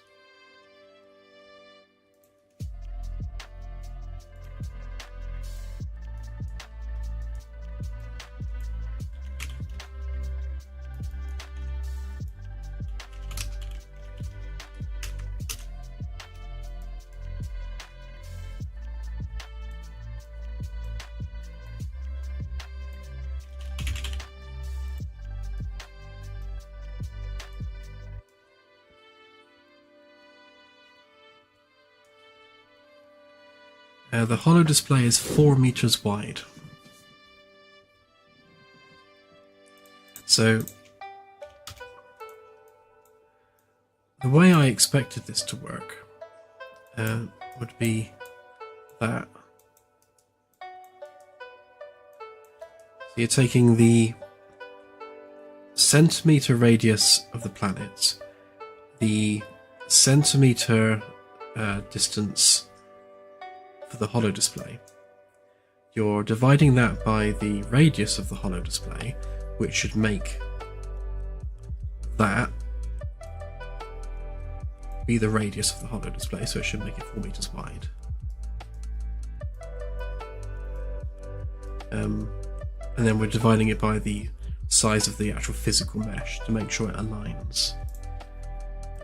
I'm just going to do some debugs on this just to see what on earth is going on.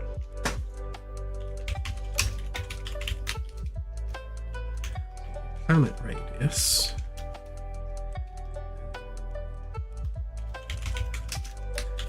Display radius.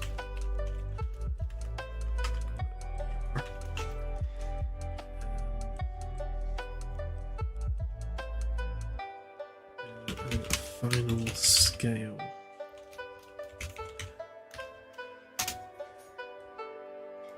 So planet radius, display radius. So those two values should be identical because I've set the input as the same kilometer radius as the planet. So the actual scale should be the result of this.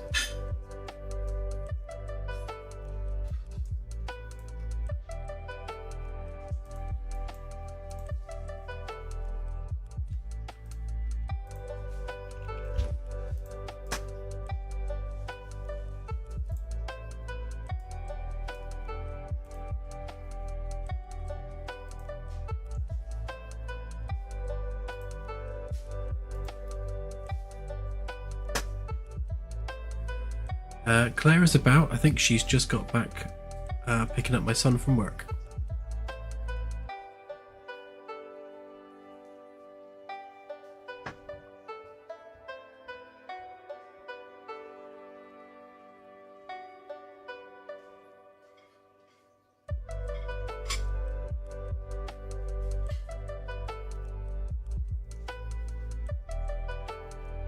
It's a good idea. Where she needs to go.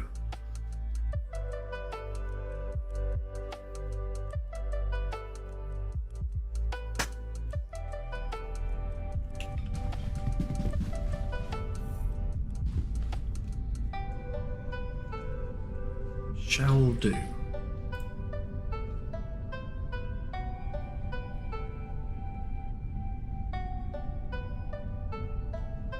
Well, this is interesting. So the planet radius and the display radius are the same as I would expect them to be. And then the final scale is 1, which is interesting.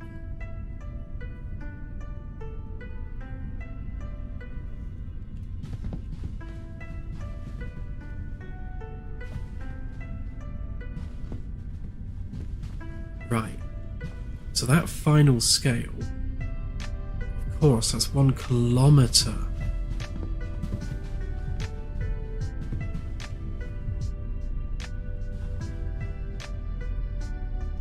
I can see what's happening here is because what we're doing is we're feeding that value back into the planet actor. So basically we're saying on the planet configuration be this radius, but of course the value we're outputting is 1, and that's in kilometers, so we're telling it to be 1 kilometer wide. So we actually need to multiply that by 0.001, I believe, which would make it 1 meter wide.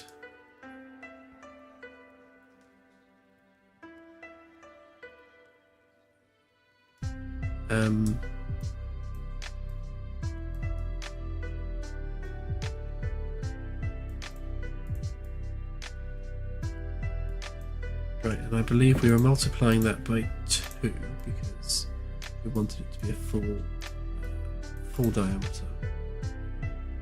Might have been doing that there afterwards. No, it was before. Okay.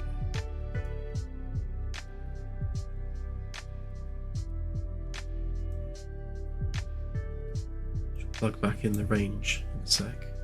So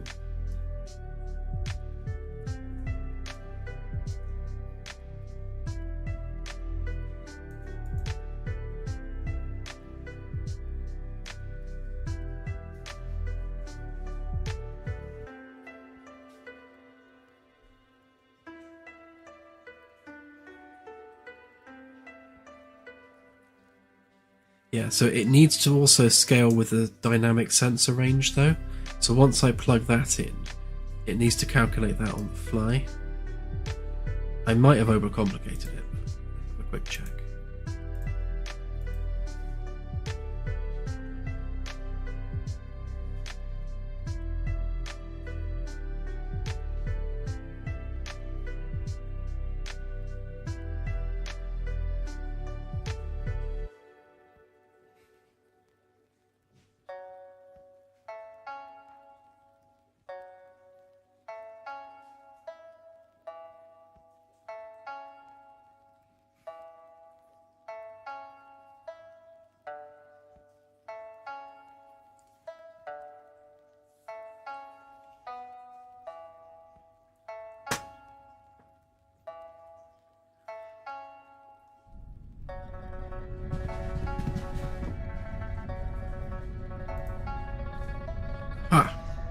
Okay. Right, so that should be exactly 4 meters from side to side.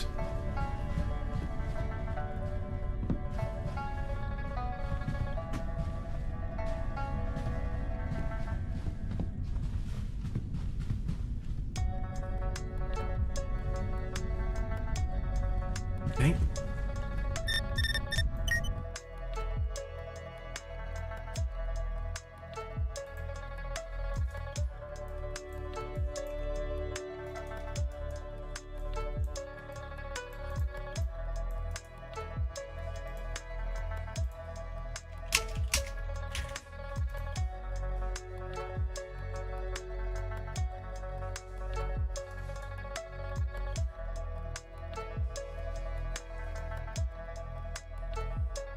Right, so what we're doing is we're converting everything down to centimeters so that we can scale it to the scale of the object on the bridge, and indeed the scale of the mesh, the physical mesh that's rendering the planet.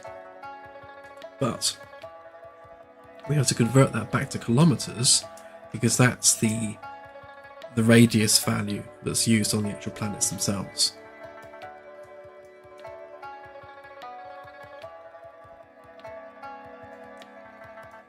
So that all makes sense now. That means we can plug this back in, and we should now have a working sensor range on the planets. So the next thing to do with that is it needs to default to the radius of whatever the planet happens to be. Maybe minus 10%, so it's not like filling the whole display.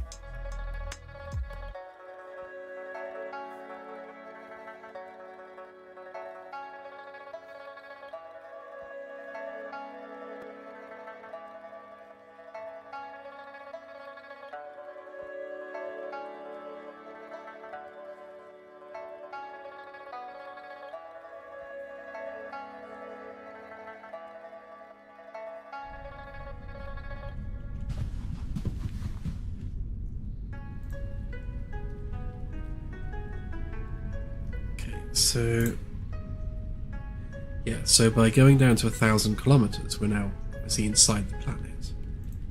As we go down to 6 kilometers, 6,000 rather, there we have our 4 meters wide. Which makes sense. And now, that's a true 19,000 kilometer distance.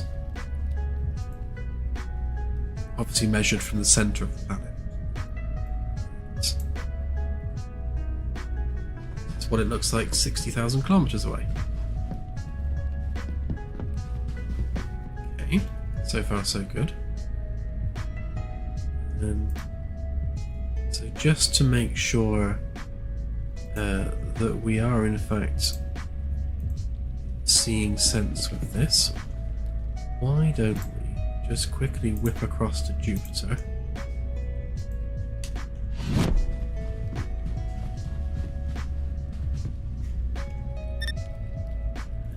We'll quickly Google Jupiter's radius. Jupiter radius 69,911 kilometers.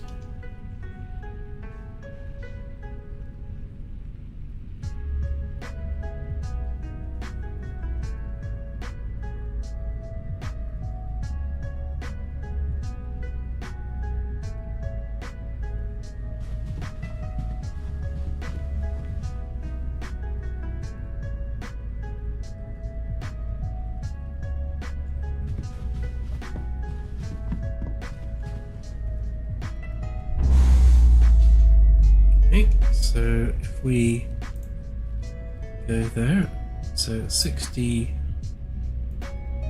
wasn't it? 60. Okay, 69. So that's the closest we can get to it. So, yeah, so again, it's 4 meters wide because it is to scale. So that is the scale working perfectly. Huzzah. So the next thing I need to do actually is we need to set up a material which doesn't have things like reflectivity and that sort of thing in it. Because we don't want shadows to be casting on the HoloDisplay, of course. And it also needs to self-illuminate.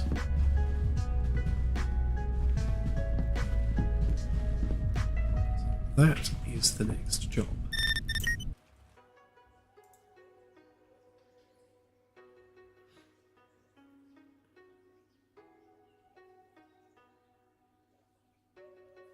Yeah, so what we're actually doing is on the HoloDisplay, rather than drawing just a generic sphere and then grabbing the texture for that sphere, we're actually spawning the same actor which it spawns out in space. Which means when we spawn that actor, we need to tell it to swap the material for the HoloDisplay version. Which means we need something on this blueprint interface as such. So add a boolean on there. That should do us.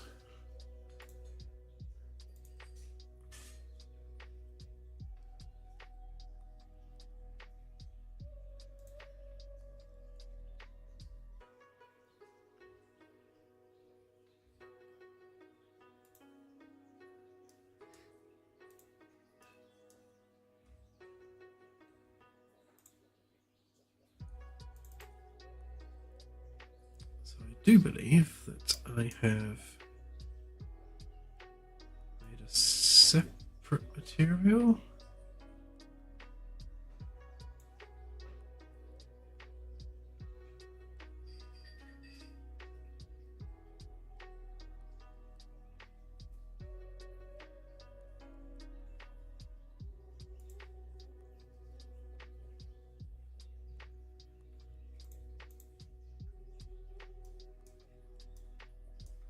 Yeah, so here's the HoloDisplay version. So it's two-sided because we want to be able to see the inside, like so. Because we can walk through it because it's a HoloDisplay, and it is self-luminous. So where are we calling that?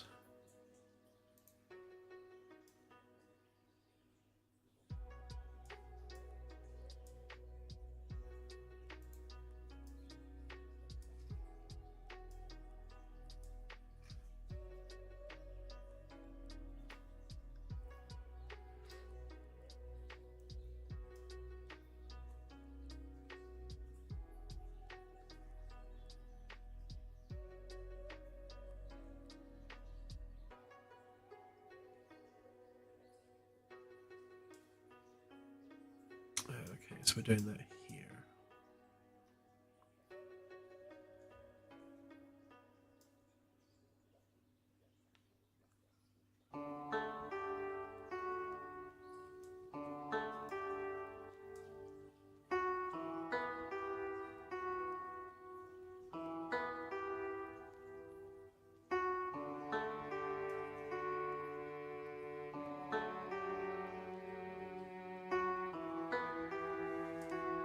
So we know that the atmosphere won't work at that scale, so that's kind of redundant.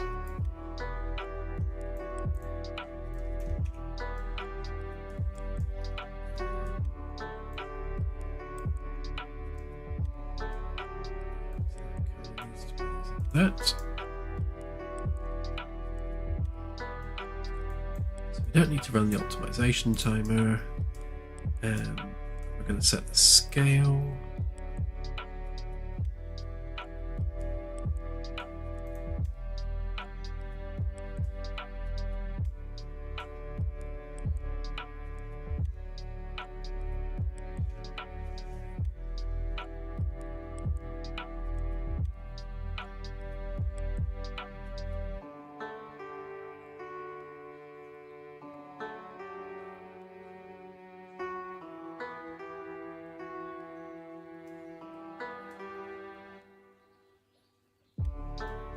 Yeah, that's all as I'd expect it to be.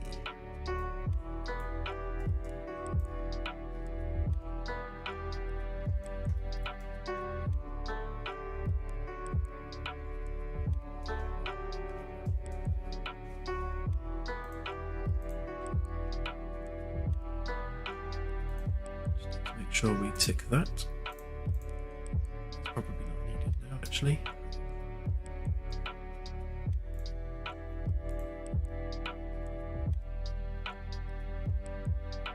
We now need to do that on all of the planets.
Better do these one at a time, actually, otherwise I'm going to get myself all mixed up.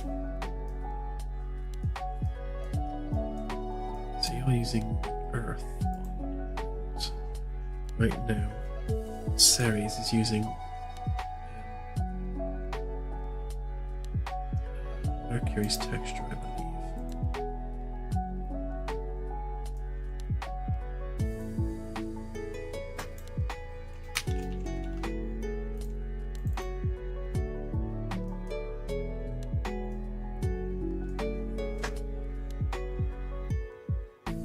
It needs to be two-sided, it needs to be unlit. Where's unlit on? There. Couldn't see it for the life of me. Right, and then that needs to go in there. Those are irrelevant. That's irrelevant.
An interesting trick, by the way, using Fresnel. If you look at just look at Mercury there, you can see that it doesn't look particularly 3D. If you apply a bit of Fresnel to it, then it darkens the edges, which means it just makes it pop a little bit more as a 3D object. So even though it's self-luminous, that self-luminosity is reduced slightly, just around the edges there.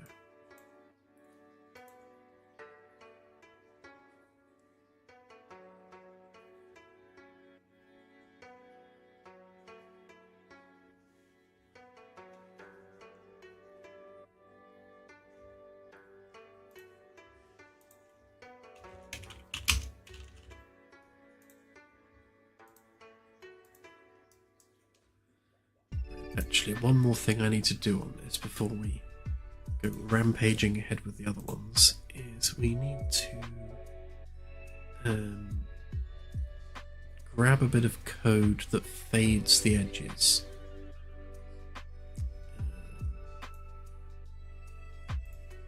Most of these should be using that.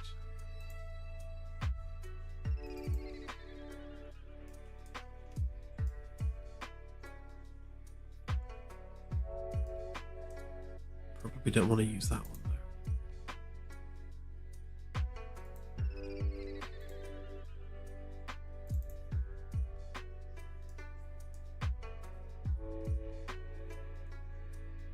Why am I using 300? Alright, we'll try it with 300. But, essentially what this does is it, as you can see here, it fades it out over a certain distance. So if I was to pop that in the opacity directly, see it's not fading.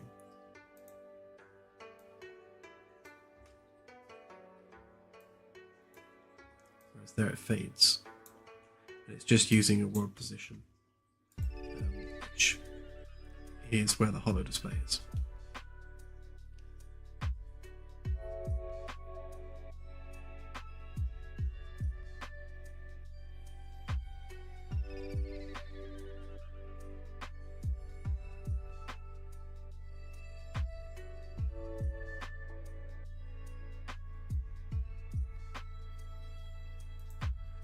Yeah, so the HoloDisplay will pick its initial zoom level equal to the radius of the planet, minus a little bit, so it's not completely filling the display.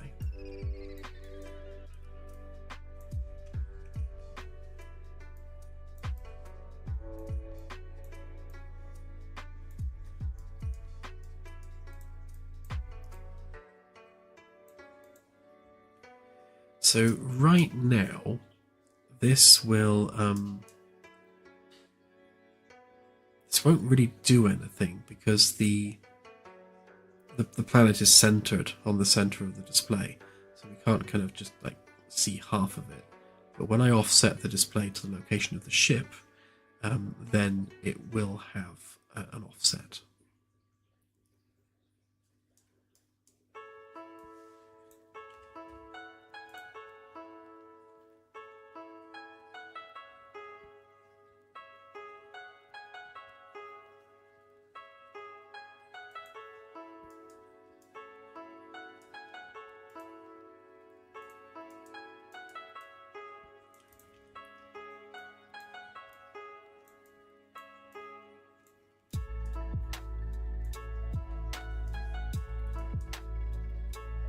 Right, let's try and improve the performance here a bit. So two-sided, sadly it has to be. Don't really need that.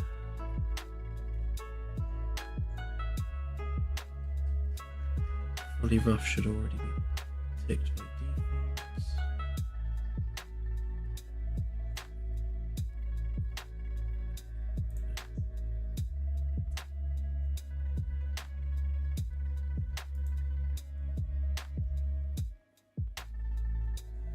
Trying to bring the instructions down as much as possible.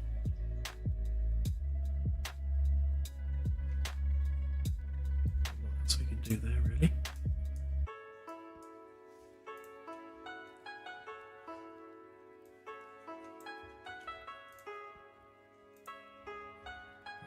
for speed's sake, I will go through these, do the materials first, and then do the actors after. So, Jupiter Holo.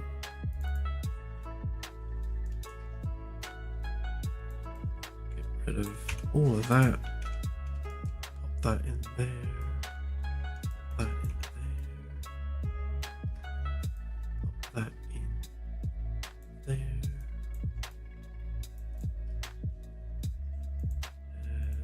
So we want surface, opaque, unlit, two-sided, and fully rough.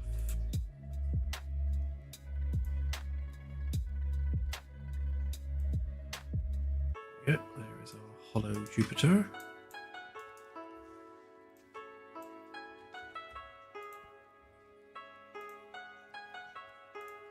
Next.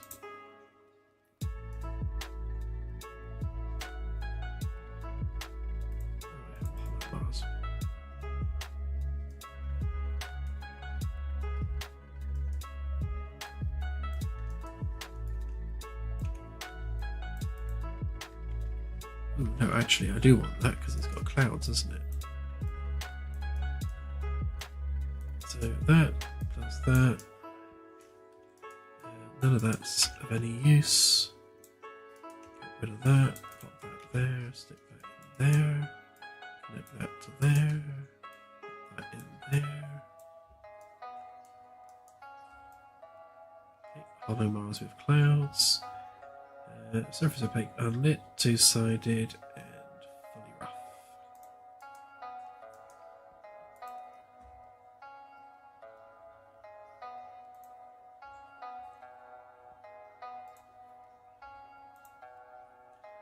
Mercury I've done.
I'm slightly concerned actually as to why the rings weren't drawing on the HoloDisplay for Saturn, so I shall investigate that in a moment.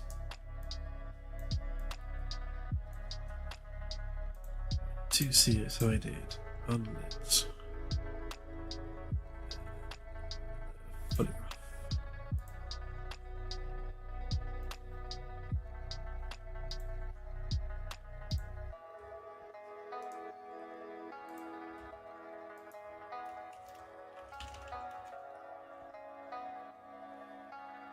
Oh, actually, I think I know why the rings aren't drawing.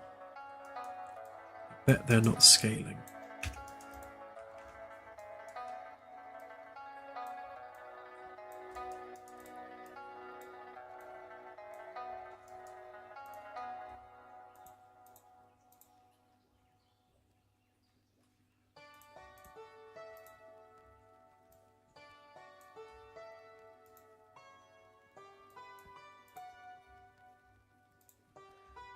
last one.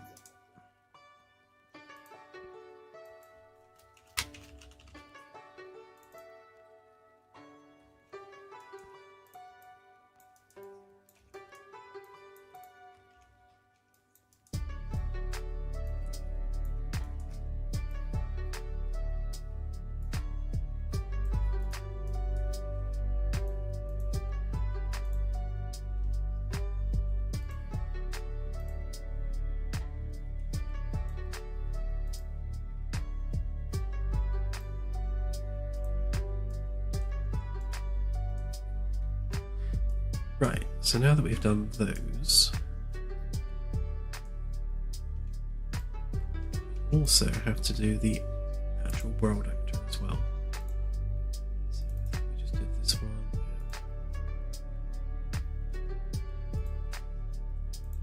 Earth, we know it's working. So the next one will be Jupiter.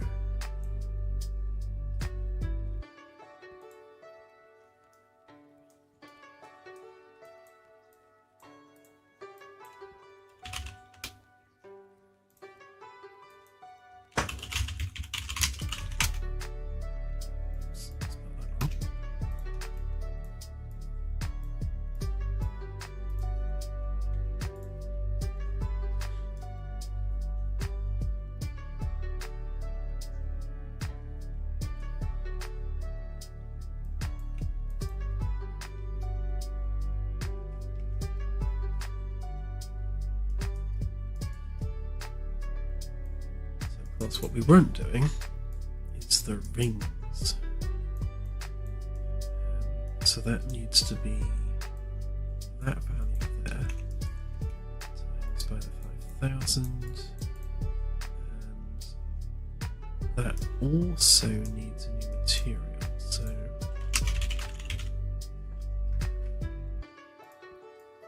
we need a ring version.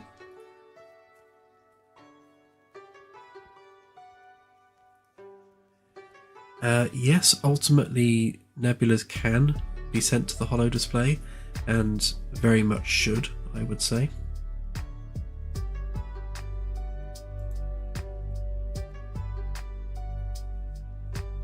Yeah, being able to see the nebula on the HoloDisplay would really, really help.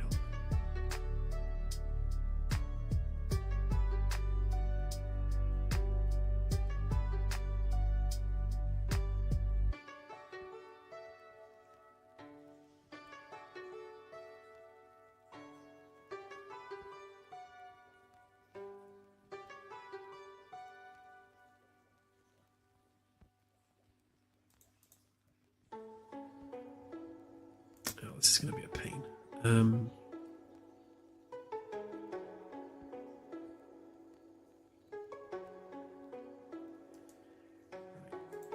So we're going to need solid rings.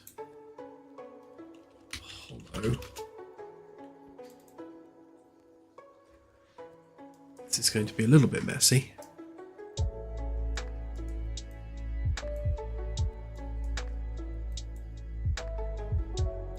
So metallic and specular we don't care about. Roughness we don't care about.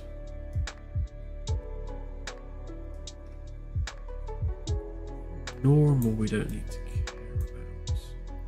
about. Neither the subsurface. Opacity is going to be a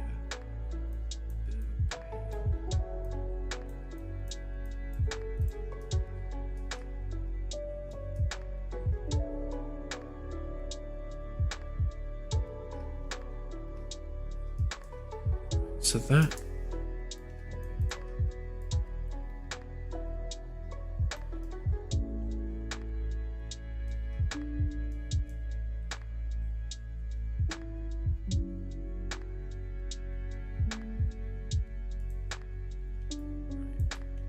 to do this slightly differently. So rather than doing that, the opacity, if we instead do that.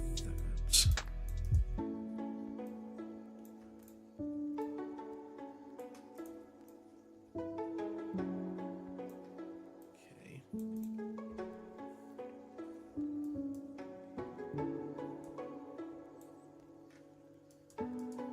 then that needs to go into the emissive. So that needs to be unlit. And rough.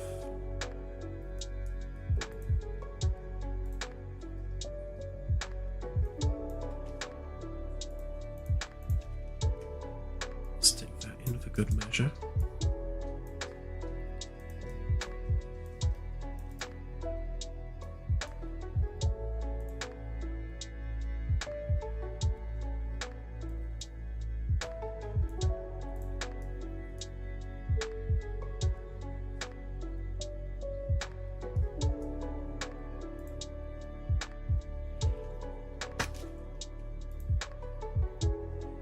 Right, so fingers crossed.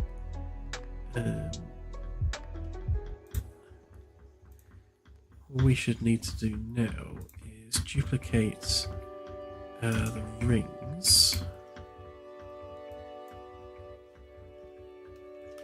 It's hollow. And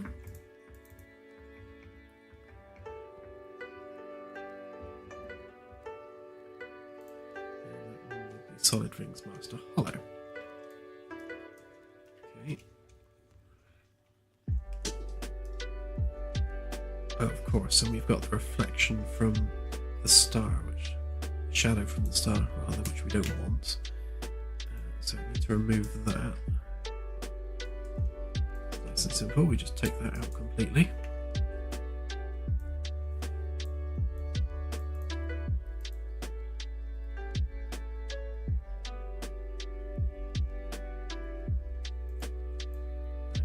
There we go. There's our rings.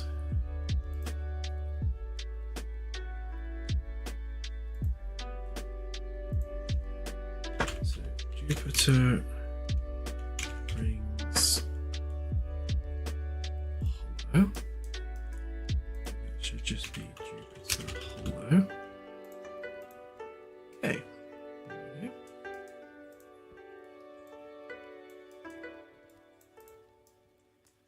Right, so that should give rings to the hollow display, and those rings should automatically fade on the outside of the display. So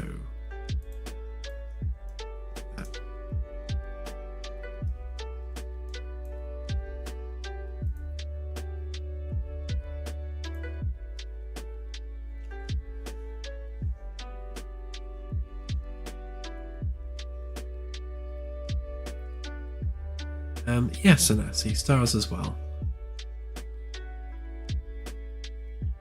But anything you target in short range will be on the display. Everything from rocks to ships to planets to stars to moons, everything. It all needs a 3D display version.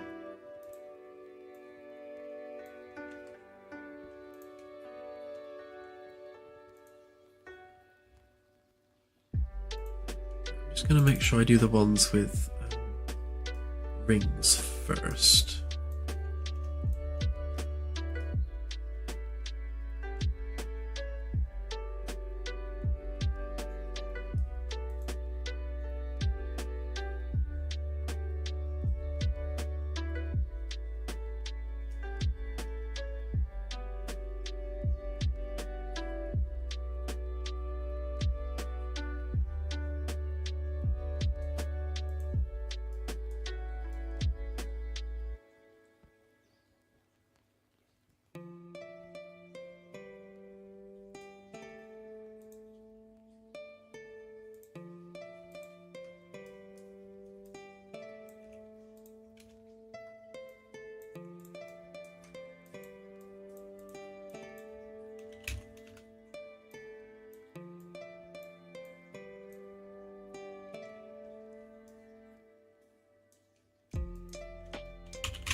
Place a missing variable there.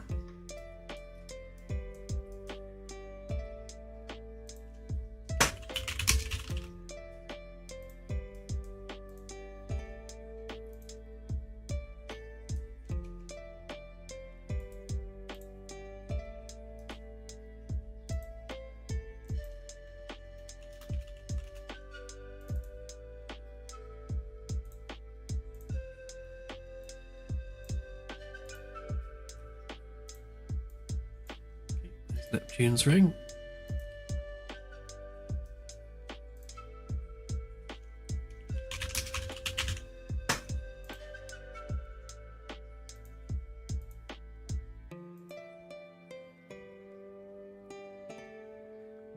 Next.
Right, that should be the 4 ringed planets done.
Venus should be the last one.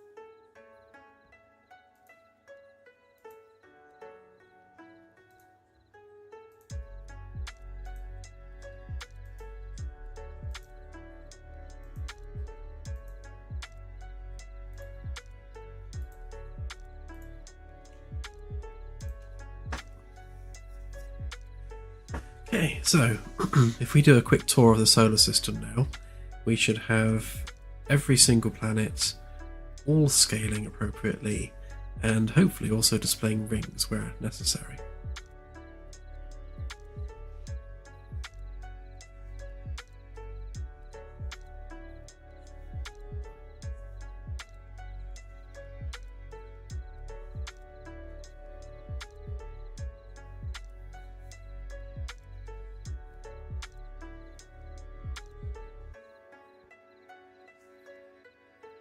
Yeah. Crashy, crashy.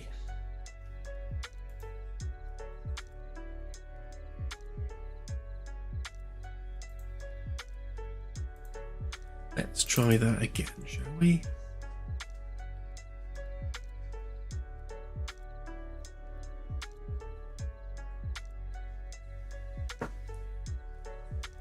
Yeah, there will be nebula in the game which are purely sci-fi, so they'll have an effect on the ship in some way.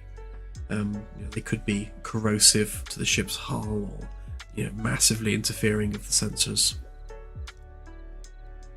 Not particularly realistic, but for the sake of gameplay and interesting stuff, we will have those scattered throughout the galaxy. Obviously, most nebula will just be normal nebula, but occasionally there will be special ones.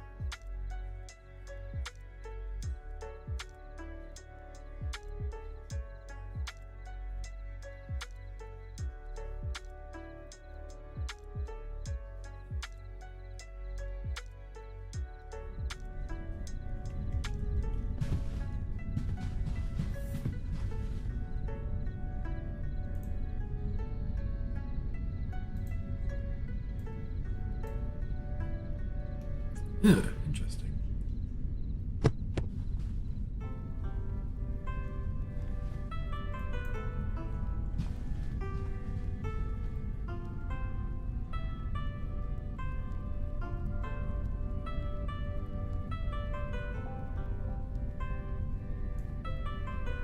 Yeah, I think so. I mean, if you were to open the fuel intake in a nebula and it starts sucking up stuff which isn't fuel, then you're going to contaminate your full fuel supply.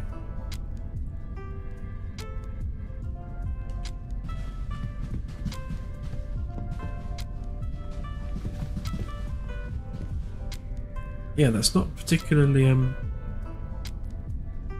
what you want to see on the bridge. Right, let's start at Mercury.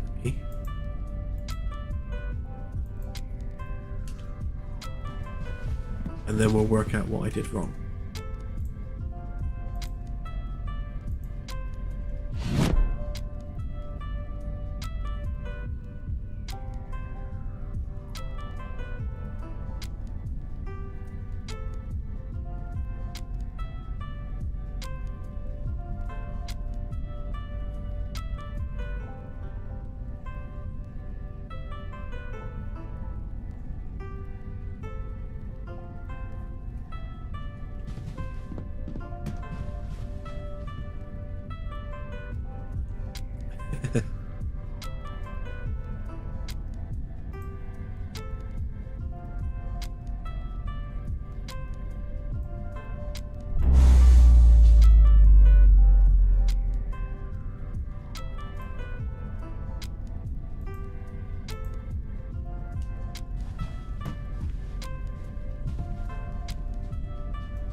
Okay, we have no Mercury.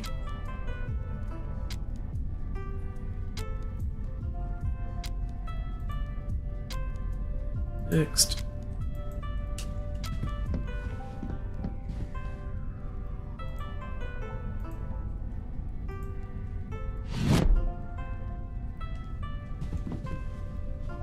Yes, the planet is no more.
Oh yeah, I must have pressed a hotkey, sorry.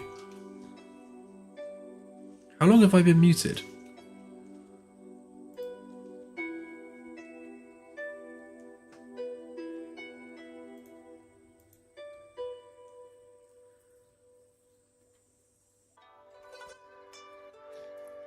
Oh wow, brilliant. I've just been speaking away to myself. Sorry about that.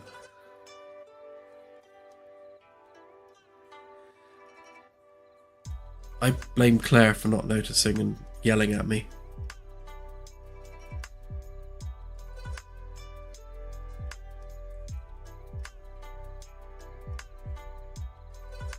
I think I muted it to cough like 20 minutes ago or something.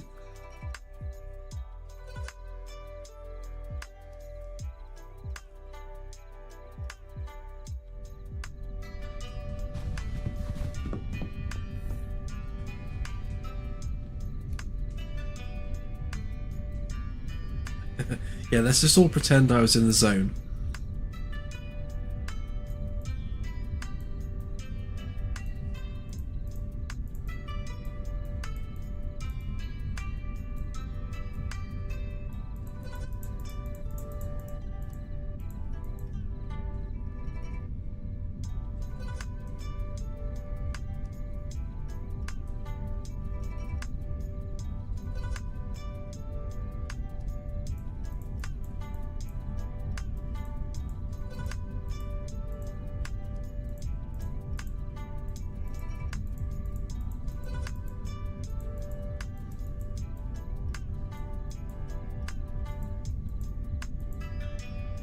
That's weird.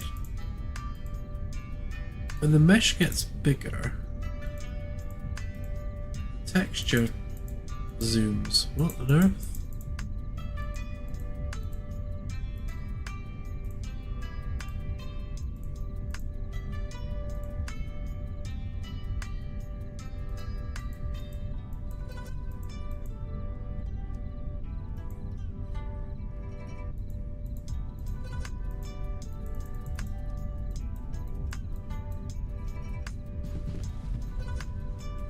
Yeah, well, setting the cap on the size of it was exactly what I was doing.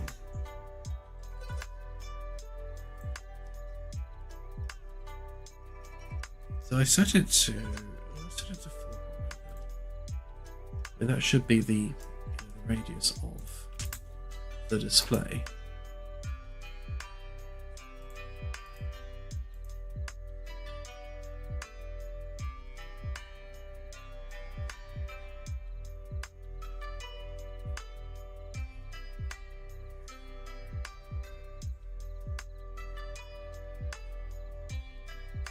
Yeah, they already do fade out beyond a certain range. If you look at the, I'll show you in a sec. Actually, the medium range display, you'll see it all fades exactly as it should do. For some reason, the planet is misbehaving.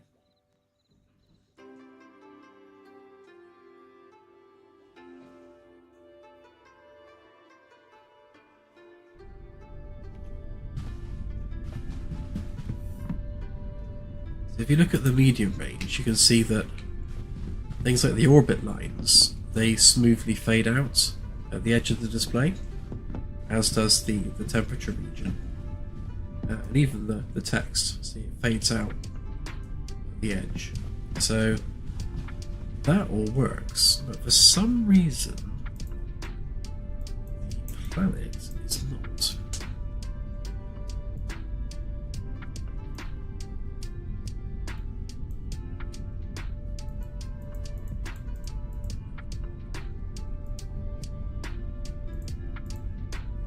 What I'll do is so I can test this more efficiently, I will offset the planet ever so slightly on the HoloDisplay, so it's not exactly in the middle.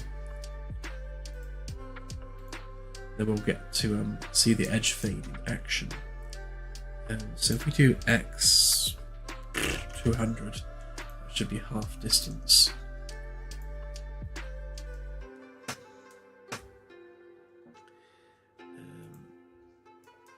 Right, and we set that back to 300.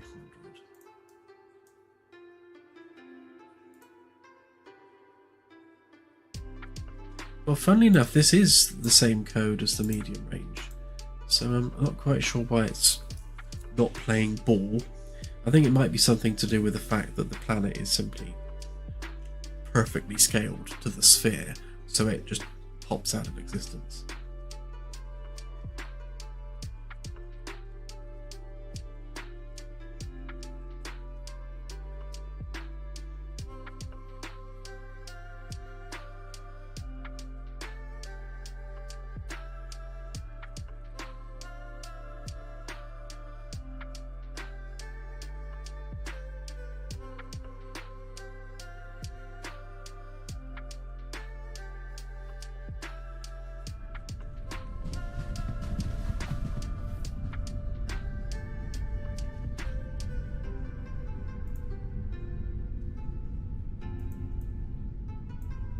Ah, there we go.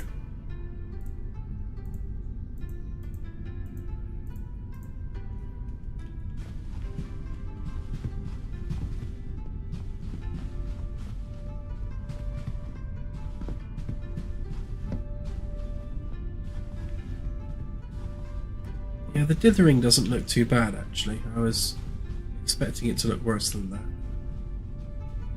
I mean, it's still obviously dithering, but that will do.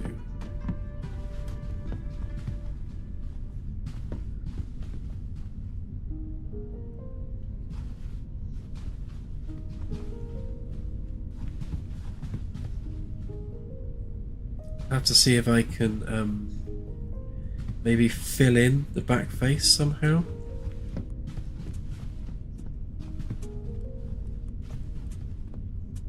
Yeah, bitmaps are already disabled on these textures.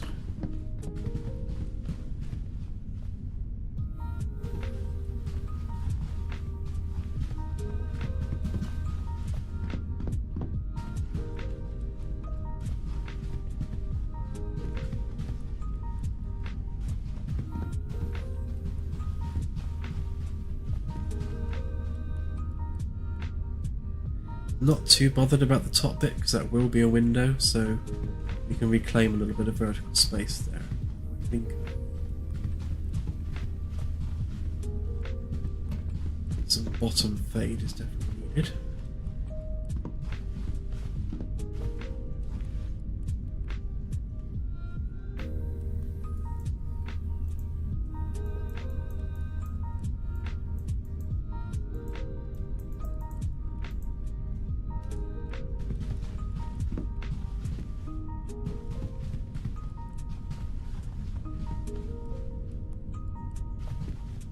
I think it definitely needs something on the other side of the texture, rather than it just being the back face like that.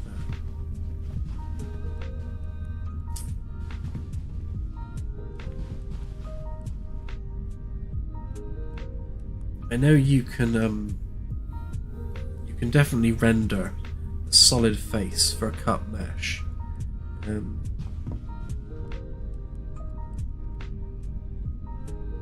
Yeah, some kind of cross section. It'd be nice to be able to see like the core and everything inside.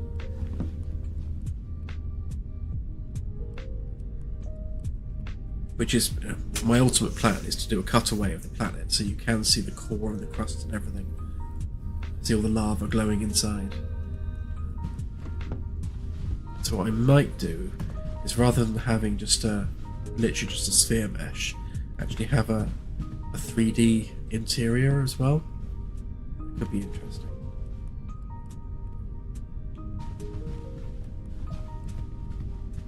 Right, okay, so that clearly works. So let's try Venus again.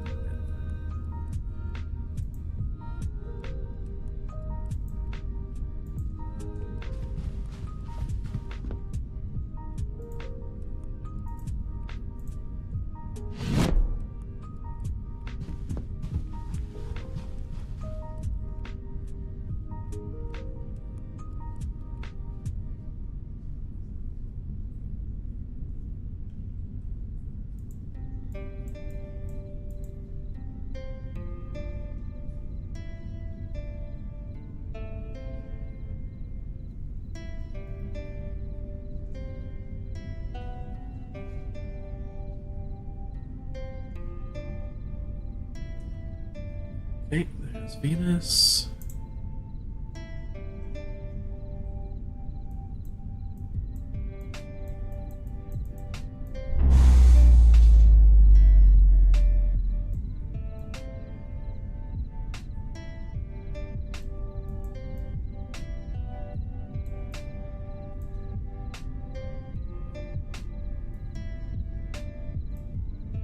Venus is practically the same size as Earth, so it's definitely there. So spawning the actor, because it's got a little dot in the middle. Let's take a look at the Venus texture a minute. Right, so if we make you masked, unlit, that can just go straight into there. Dither the opacity.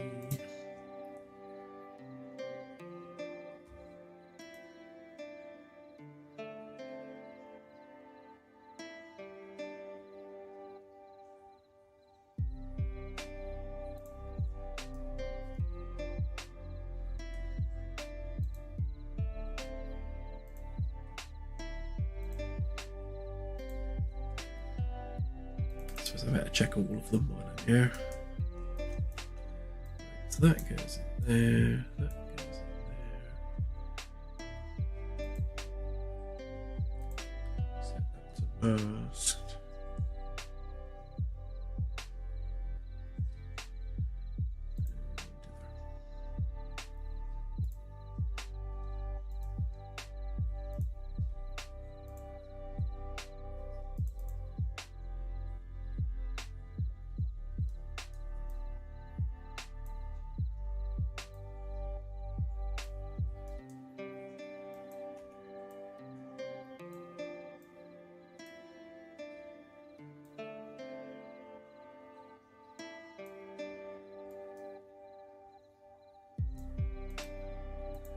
Messing up too.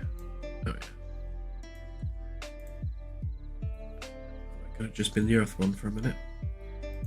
Mast. Together.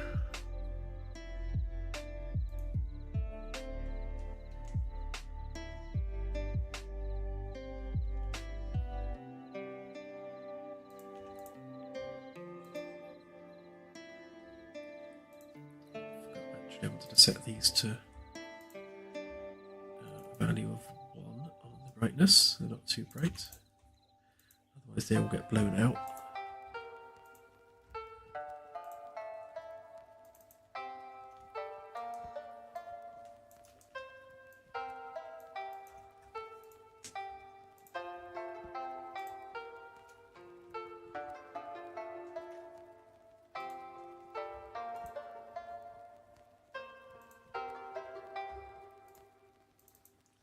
Immediately forgot to change it.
I literally forgot to change that again, didn't I? Yeah, I thought so.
You. Okay, not loving that.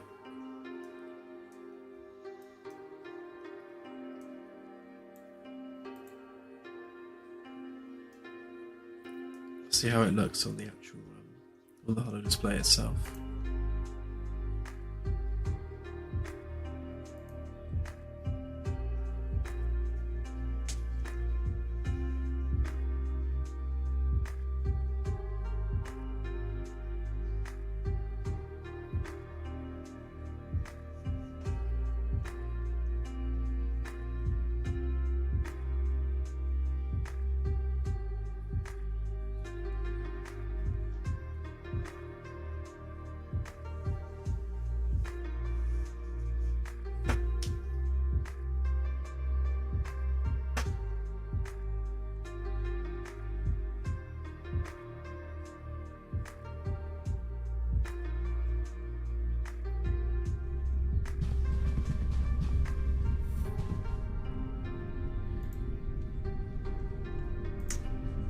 So, Earth.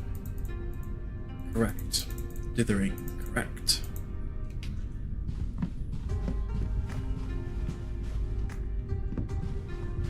Might bring that in just a little bit more, actually. That's perhaps a little on the large side.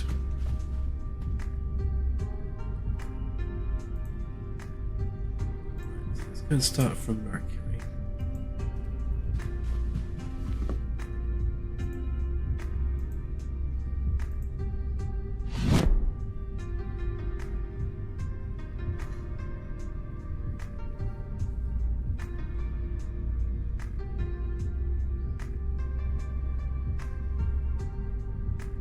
Does. Earth is a bit of a chunk.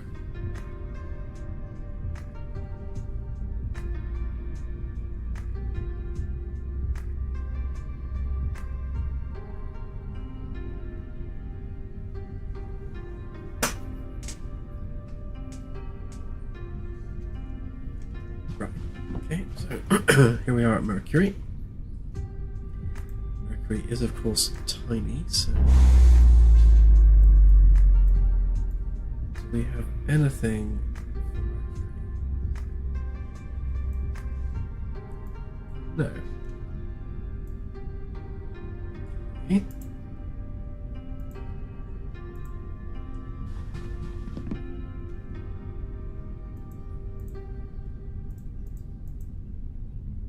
I can only assume I've done something stupid.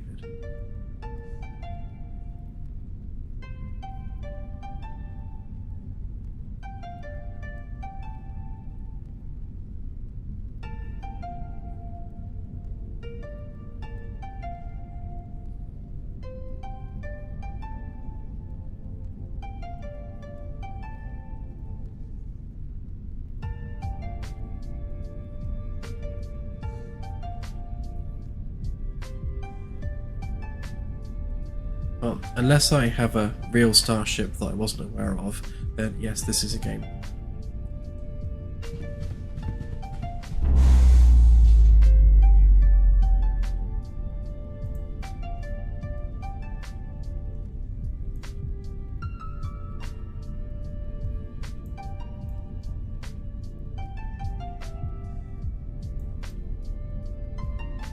I mean, I wish it was real.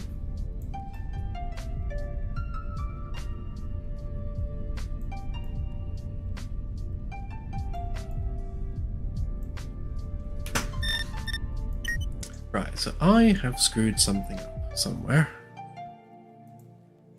Let's just have a look at the code for Earth.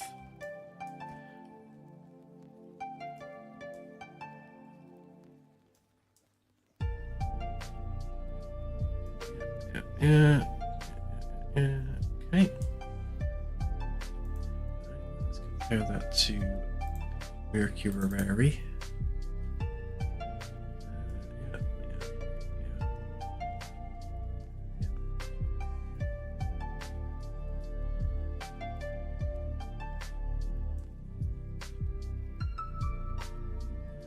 Looks the same to me. Oh, hang on a minute. Why does that say custom event? That's not right.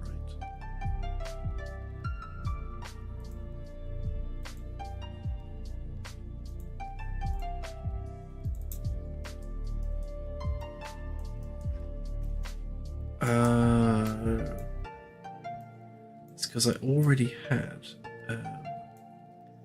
a blueprint interface event on there. So rather than replacing it, it just created a custom event.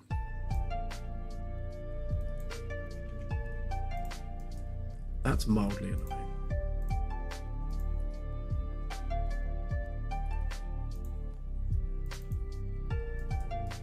Same here? Yeah, same there, of course.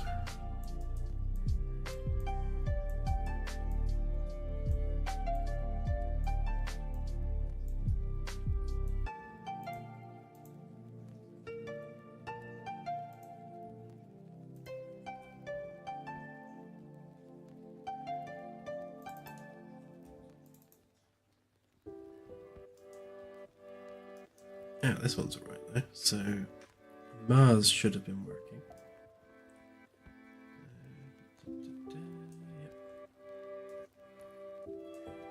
So Mars would have been alright, I would have thought.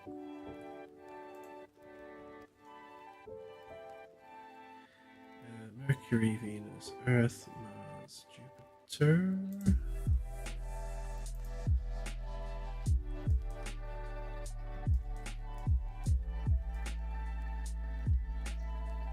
Hang on a minute. We've got some duplicate events going on here.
Okay, so this should, I say again, work.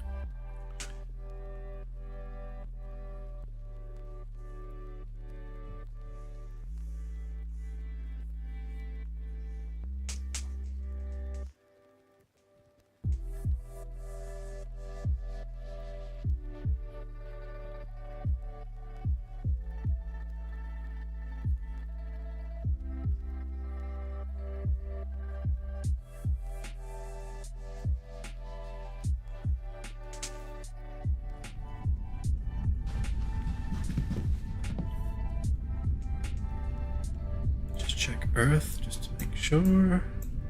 There's Earth. I suppose I'll target where I'm going, that would help.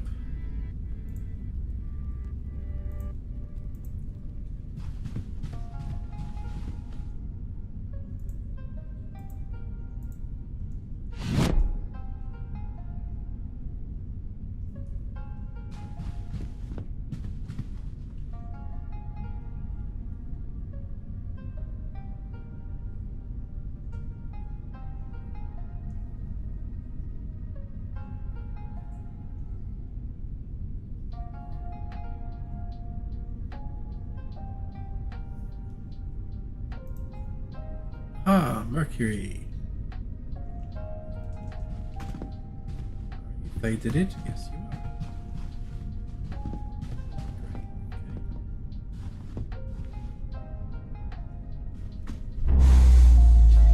Now we're getting somewhere.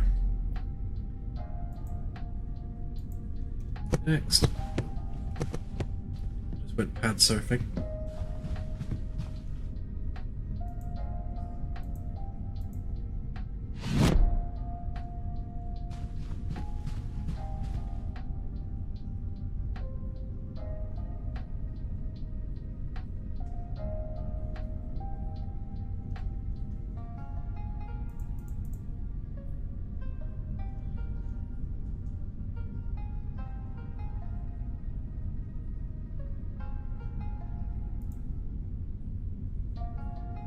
Okay, there's Venus.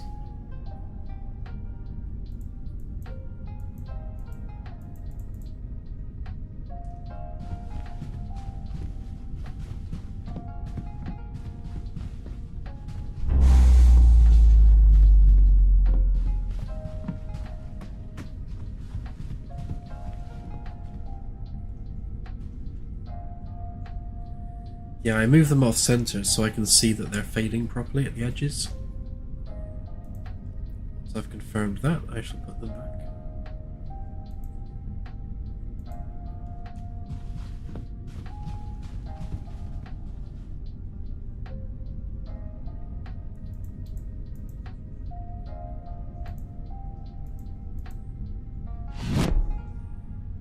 Yeah, definitely. I think USS Somerset sounds a lot better than USS Minehead.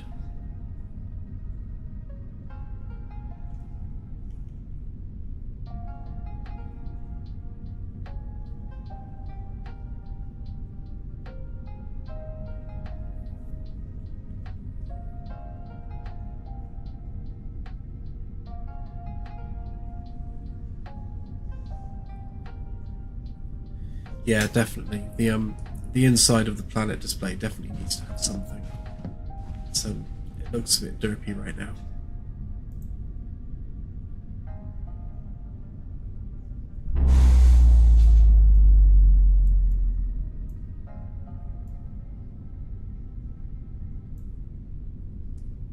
Oh Mars, why are you not Marsing?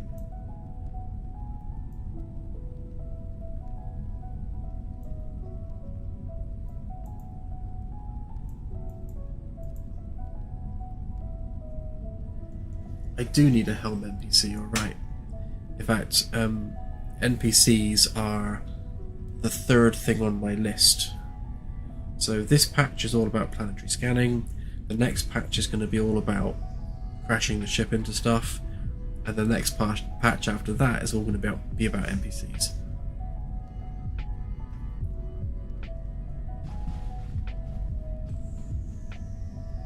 Right, so why is Mars not being Mars?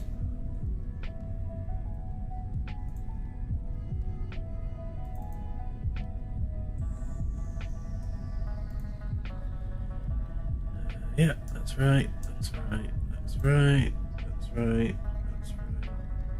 So it's not the material. The material is good.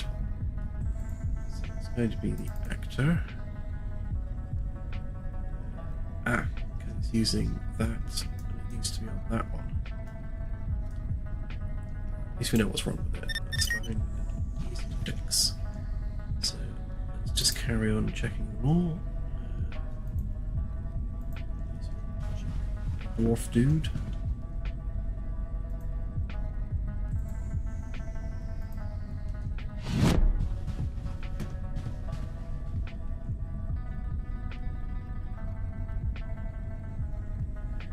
Yeah, cream first, absolutely.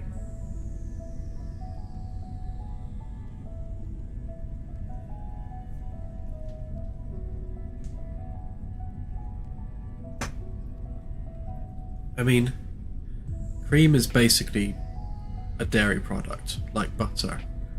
You wouldn't put jam on bread and then butter on top of the jam. That would make no sense. So why would you do the same on a scone?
Well, Jupiter's a big boy.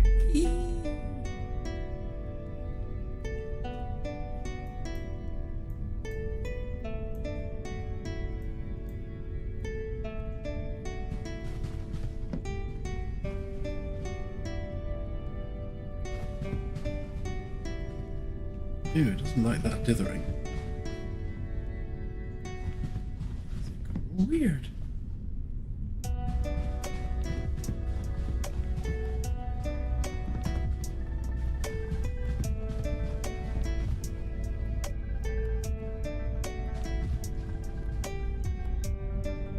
Is that Jupiter doing that?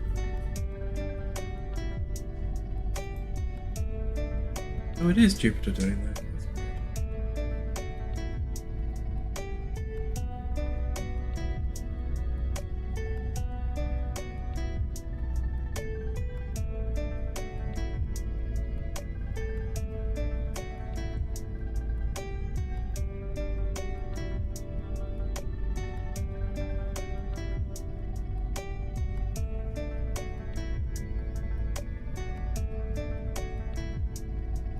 Yeah, I always say scone.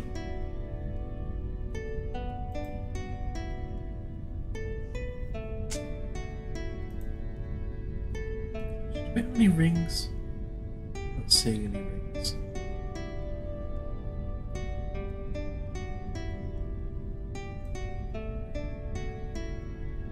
Oh wait, what if that messes the rings?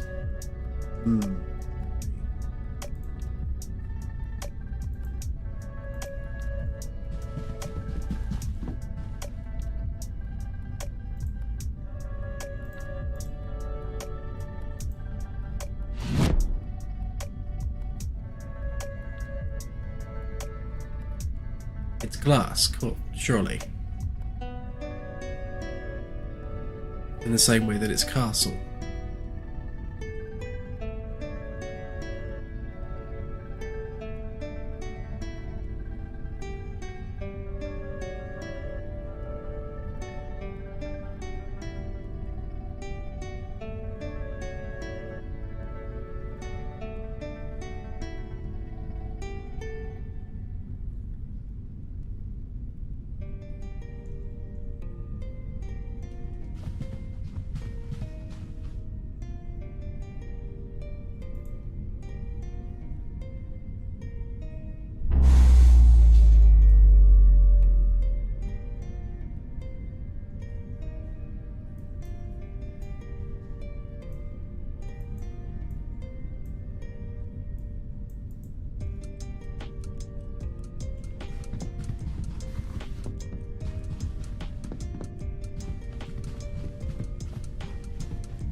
Right, so out of interest, if we don't dither that,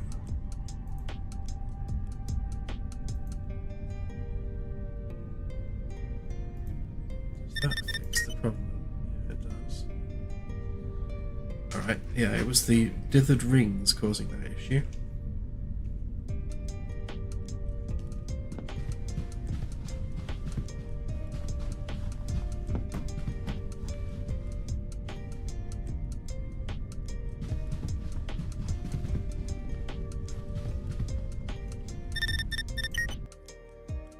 And it's just occurred to me that I think I was timesing the ring size by 5,000.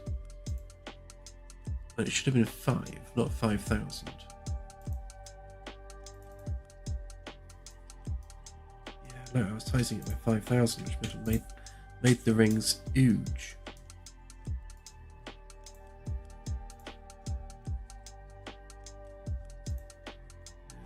Neptune, you have rings.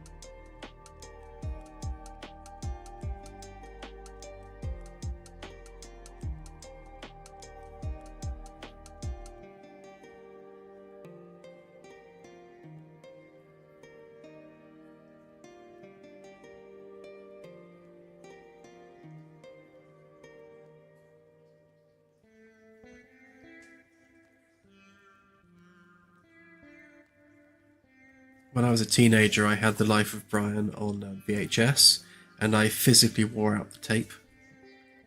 I think it's the only film I've ever watched like 50, 100 times. I was obsessed by it.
Hoorah, we have rings.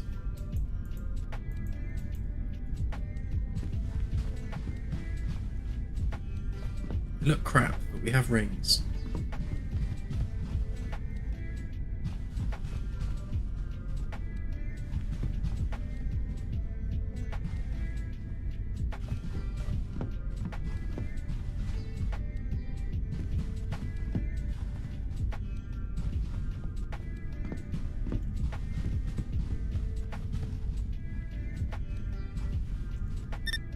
See if I can do something about that in a minute. So, the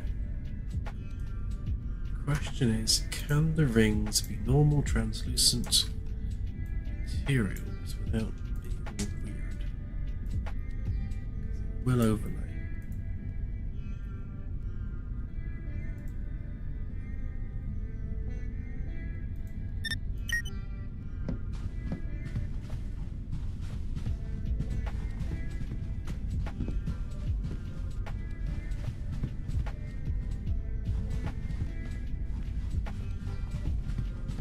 Definitely better.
Definitely looks better dithered. Because we can keep those weird dithering artifacts off of the screen. Seems to be when it's big. Oh yeah, so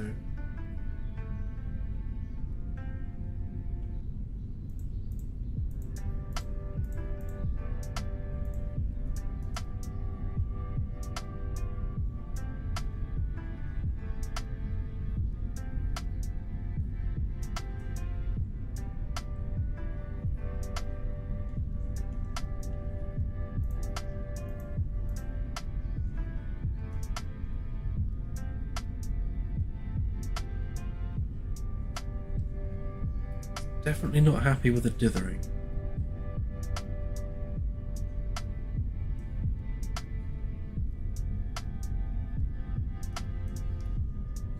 I haven't changed the default, this is just something I was running with. Like that. It's back to normal.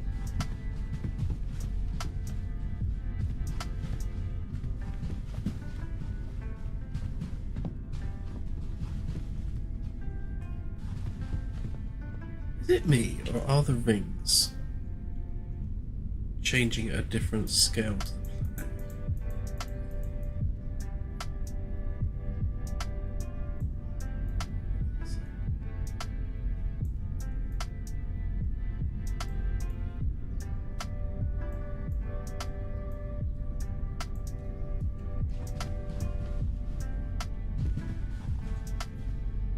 No, not that one.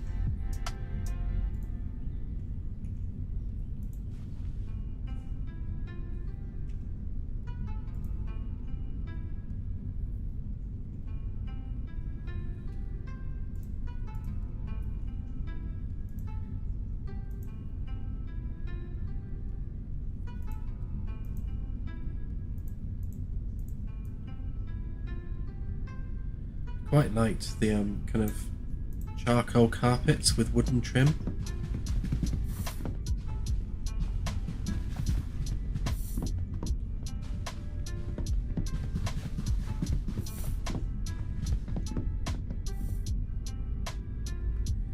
Good night, Mr. Byron. It has been a bit of a long stream actually, hasn't it? It's coming up to 4 hours now. I wasn't planning on a 4-hour stream.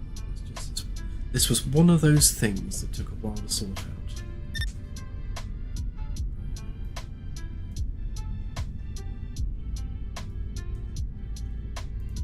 Let's turn the brightness down a bit.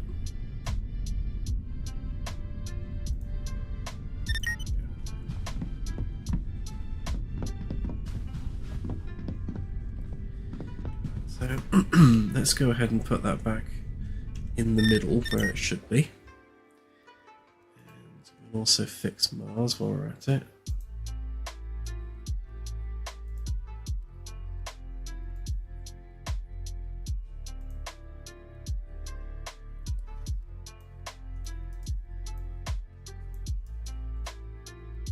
Okay, Mars fixed.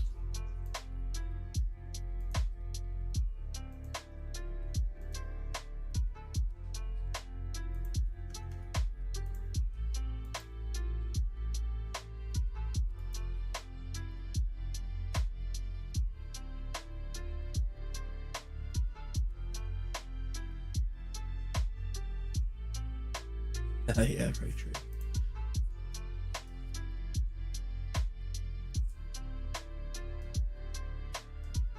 Okay, so that should be all the Sol planets properly rendering with edge fade and with rings.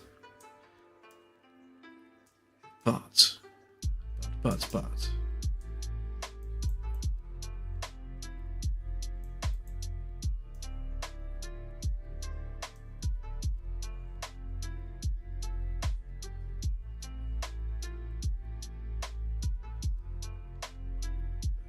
thinking.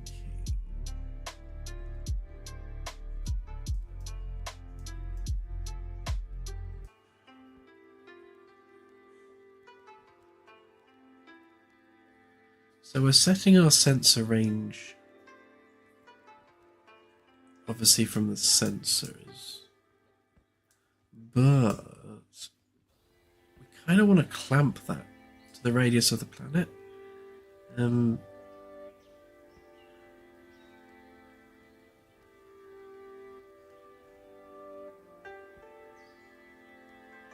Which we can do.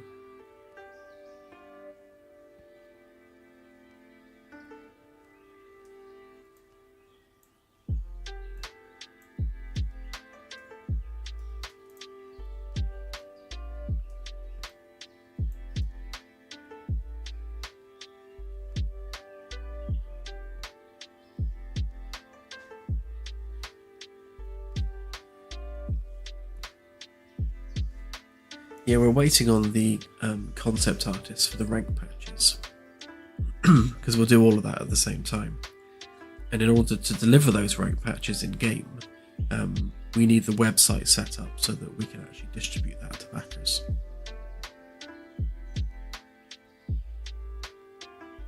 It's one of the two things that needs to happen fairly rapidly.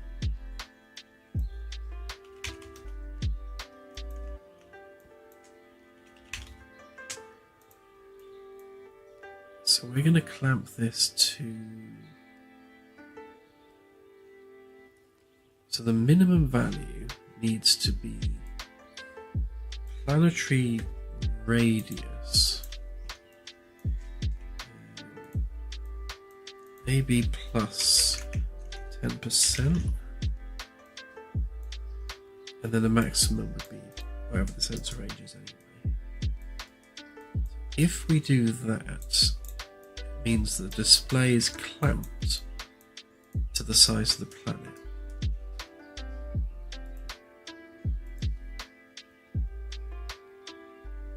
This is going to have to be a temporary solution because it's not going to affect the display on the sensors, so the sensor display will still show a smaller number than what's actually being displayed on the HoloDisplay.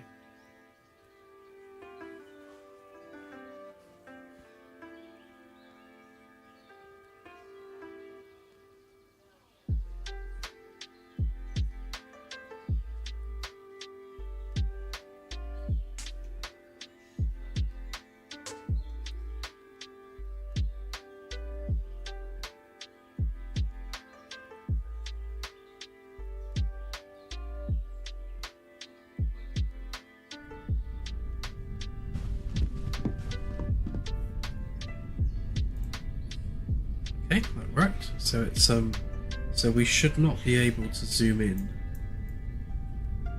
less than the size of the planet, so it stops. So even though the display range is reducing, the planet's not getting any smaller, which works fine as a temporary solution. Obviously, for the perfect solution, we need to make sure the display range itself is clamped. That will do for that, which means if we go to Saturn again,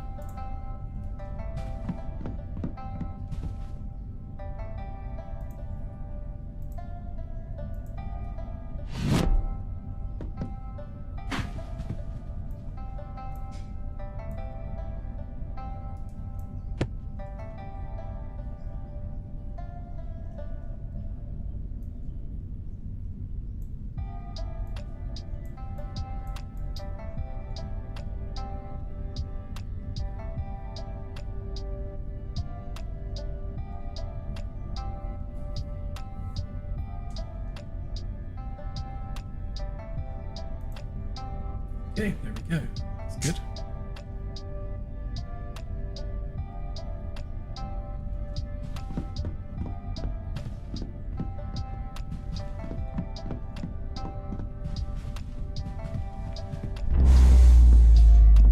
Transparency layer problem there with the glass, but it's all that now.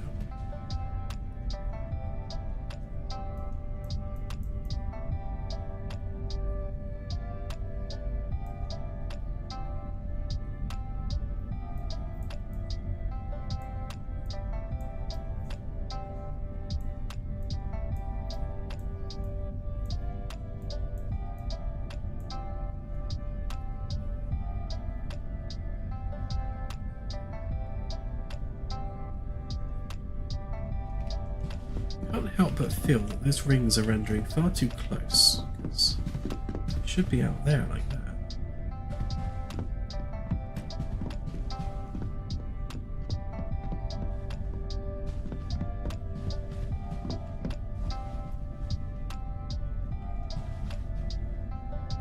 Yeah, well, that was about to be the next thing I test, actually.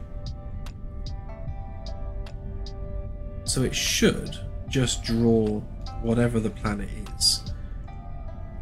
So if we hop on over to Alpha Centauri, use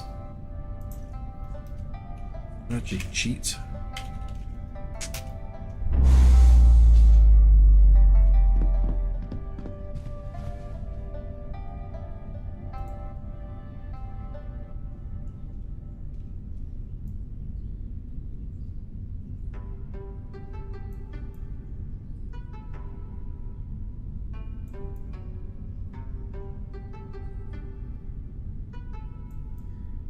No is the quick answer. However, it shouldn't actually be very difficult at all to get it hooked up, because it's all pretty much driven from one actor, or a couple of actors.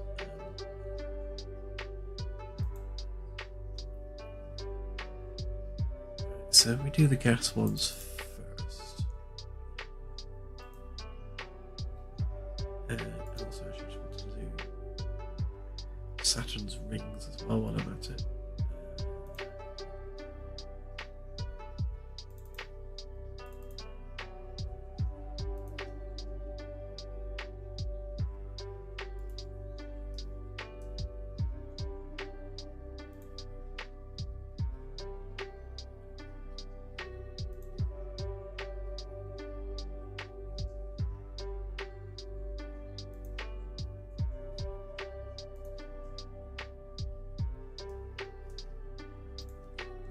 Should be 6,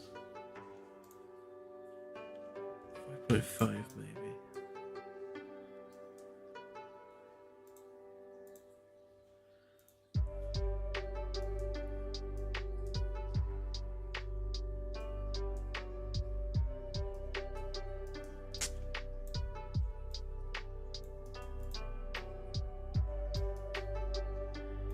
So that has to be that.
Right, so if we're on the HoloDisplay, then we need to do things ever so slightly differently.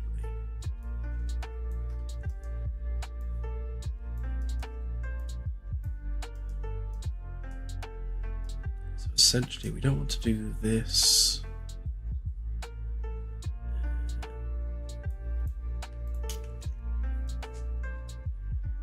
We do want to do that. That needs to be done differently. So actually that one's fine. So how about, rather than doing this,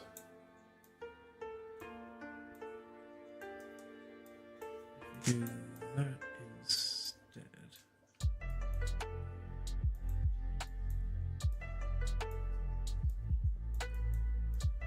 So it avoids setting the optimization time going.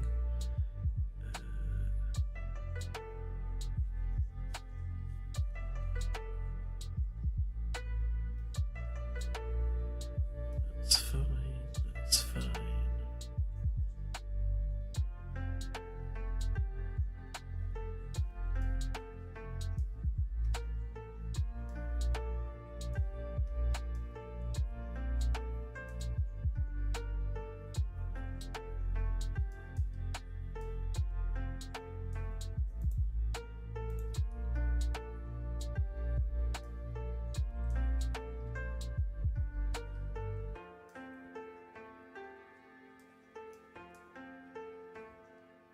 The only thing we haven't done is we haven't actually done our material, so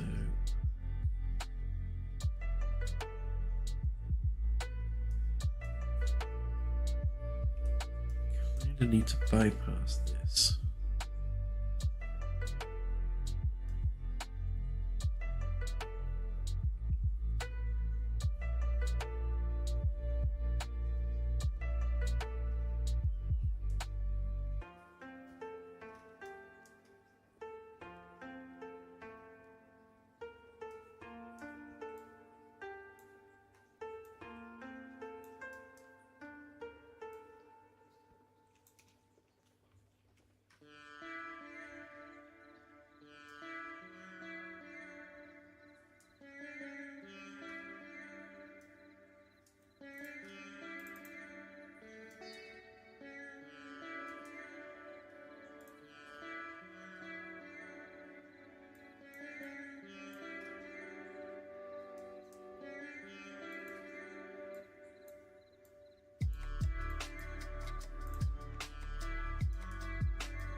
So it's a bit ugly, but hopefully that should work for procedural gas planets. Let's just check it out.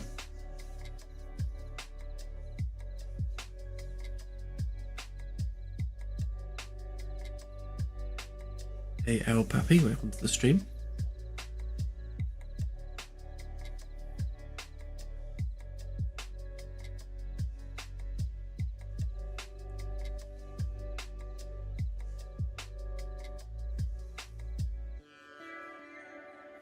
We'll be calling it a night shortly. Just wanted to make sure this works.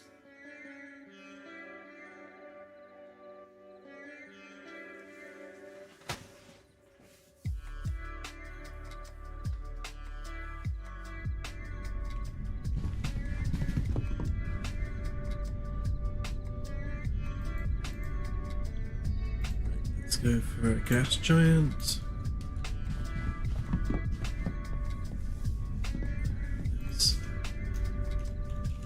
Cheat our way there.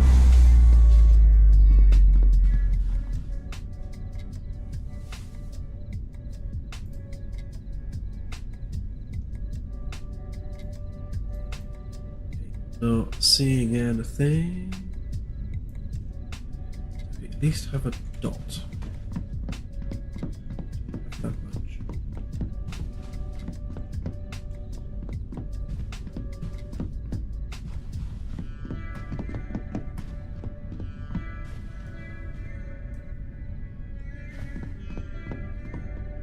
So that would suggest that it's not actually spawning the actor.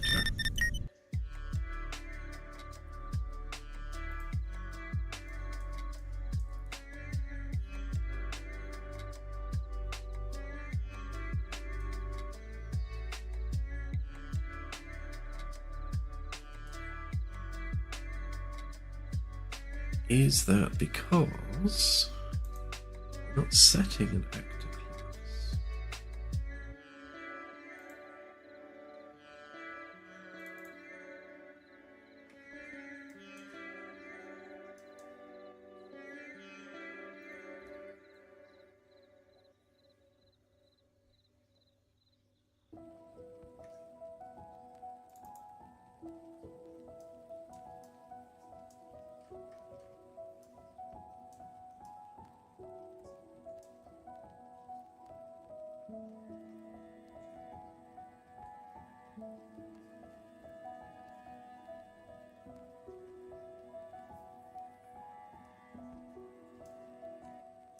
Right, okay, so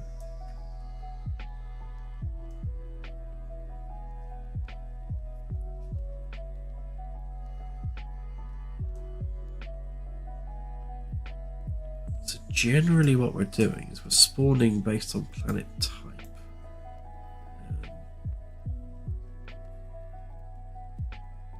So I could set the actor class in there, but I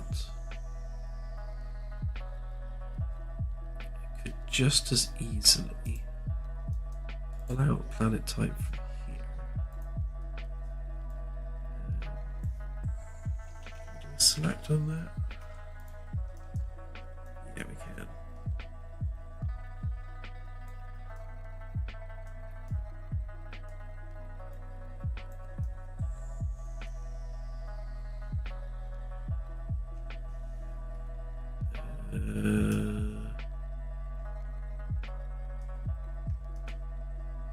Also need an is valid class.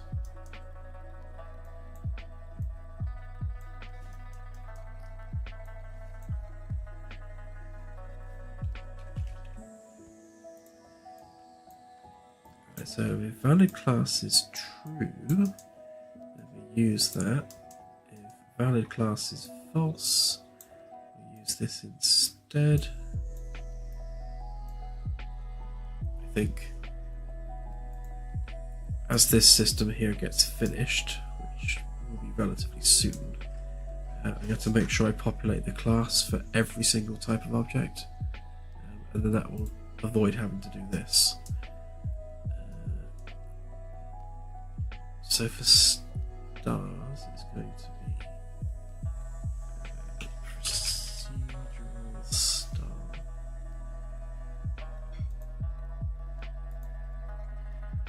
What did I call it?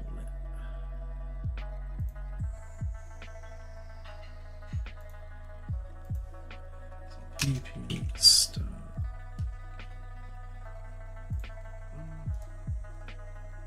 Copy it.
Right, okay, that should be all the classes.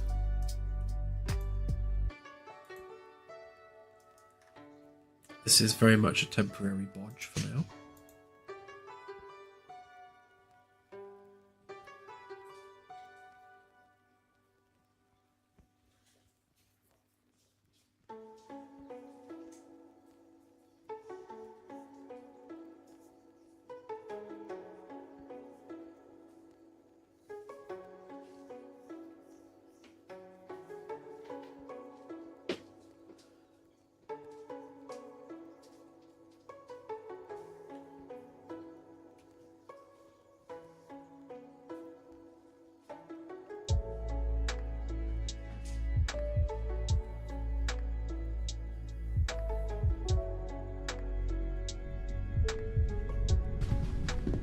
I wholeheartedly agree.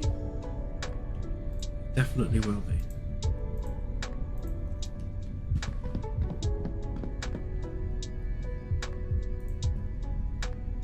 So, cheat our way over.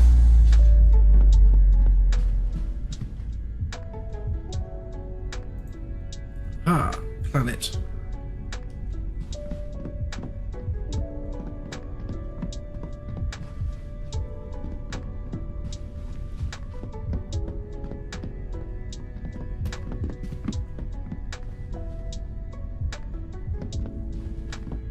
So this one doesn't have an emissive material, and it's not double-sided, but it is working. So what I need to do is set up an emissive version of this that is double-sided, so that it properly works with the HoloDisplay. Then it won't be like shadowed at the bottom. So if we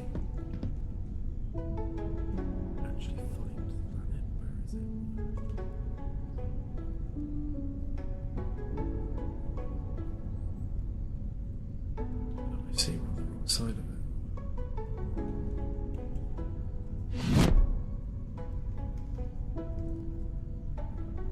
Let's just whiz past that a moment.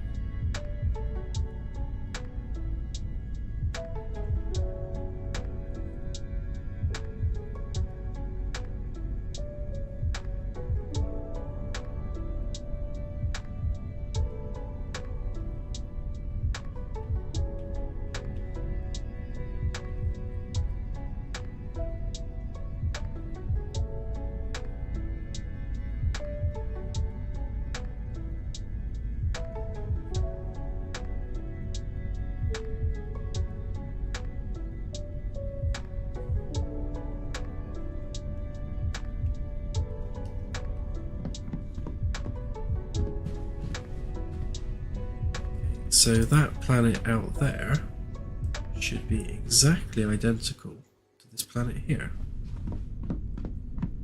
Which it does seem to be. It's definitely the same class.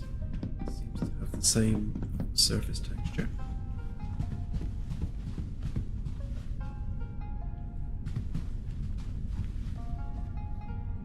Been good, I think.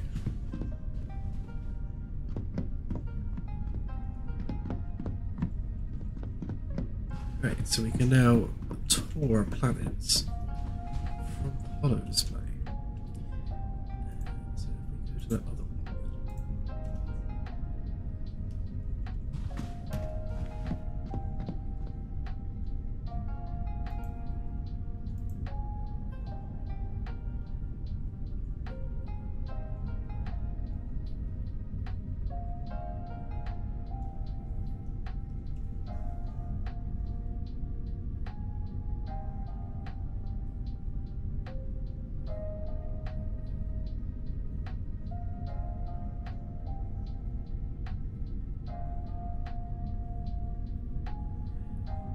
Now this one's a different colour. That'll be a better test of the system. Okay, here's the moment of truth. Is it orangey? Yes. Hurrah!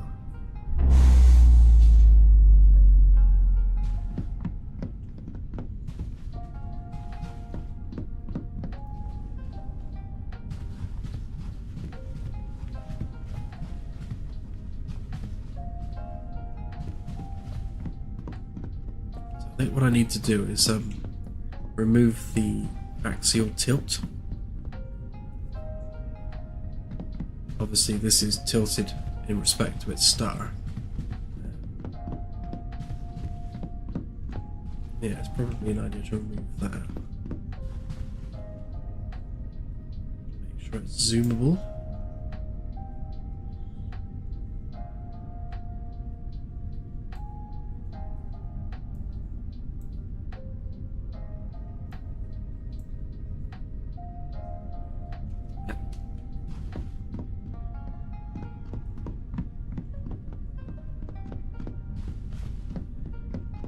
Okay, we are getting there.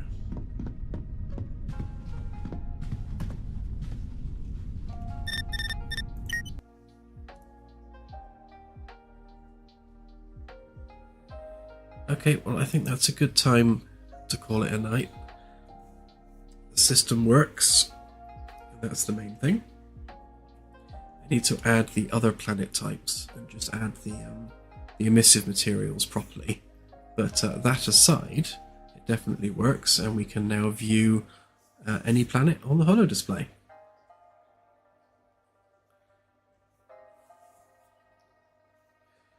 Recap, sure. So basically, what we've done there is we've gone through and fixed the zoom function on the HoloDisplay for planets, so you can zoom in and out of the planet. It's now capped at the planet's radius, so you can't zoom in too far. Obviously that needs adding to the actual sensor's console itself, because the display still changes. But that's a rather minor issue. I still need to add the little ship flying around the planet. So if you were doing loops and loops around the planet at FTL, you'd actually see the little ship on the bridge doing loops and loops around the planet, which will be very cool.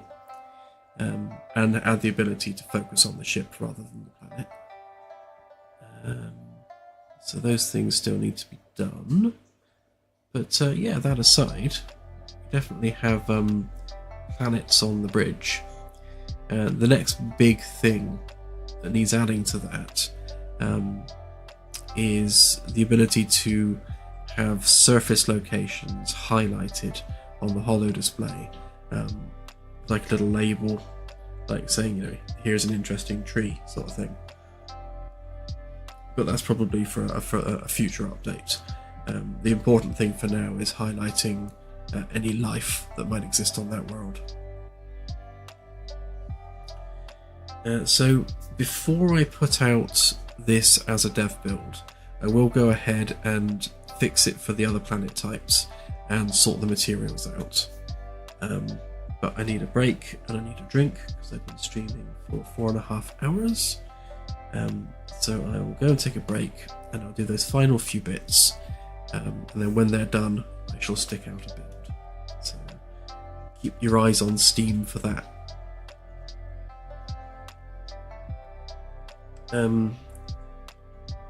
Yes, I agree, actually. Being able to tilt and spin them round, I think would be a useful tool to have, so you can inspect them from your seat, etc, etc. It'd also be nice if we can render out a 2D map as well for the actual HoloDisplay, sorry, for the non-HoloDisplay, to have like a 2D map of the surface. That's, again, something for the future. Right, there we go then. I shall catch you all on Wednesday stream. So yeah, that's it. Bye for now.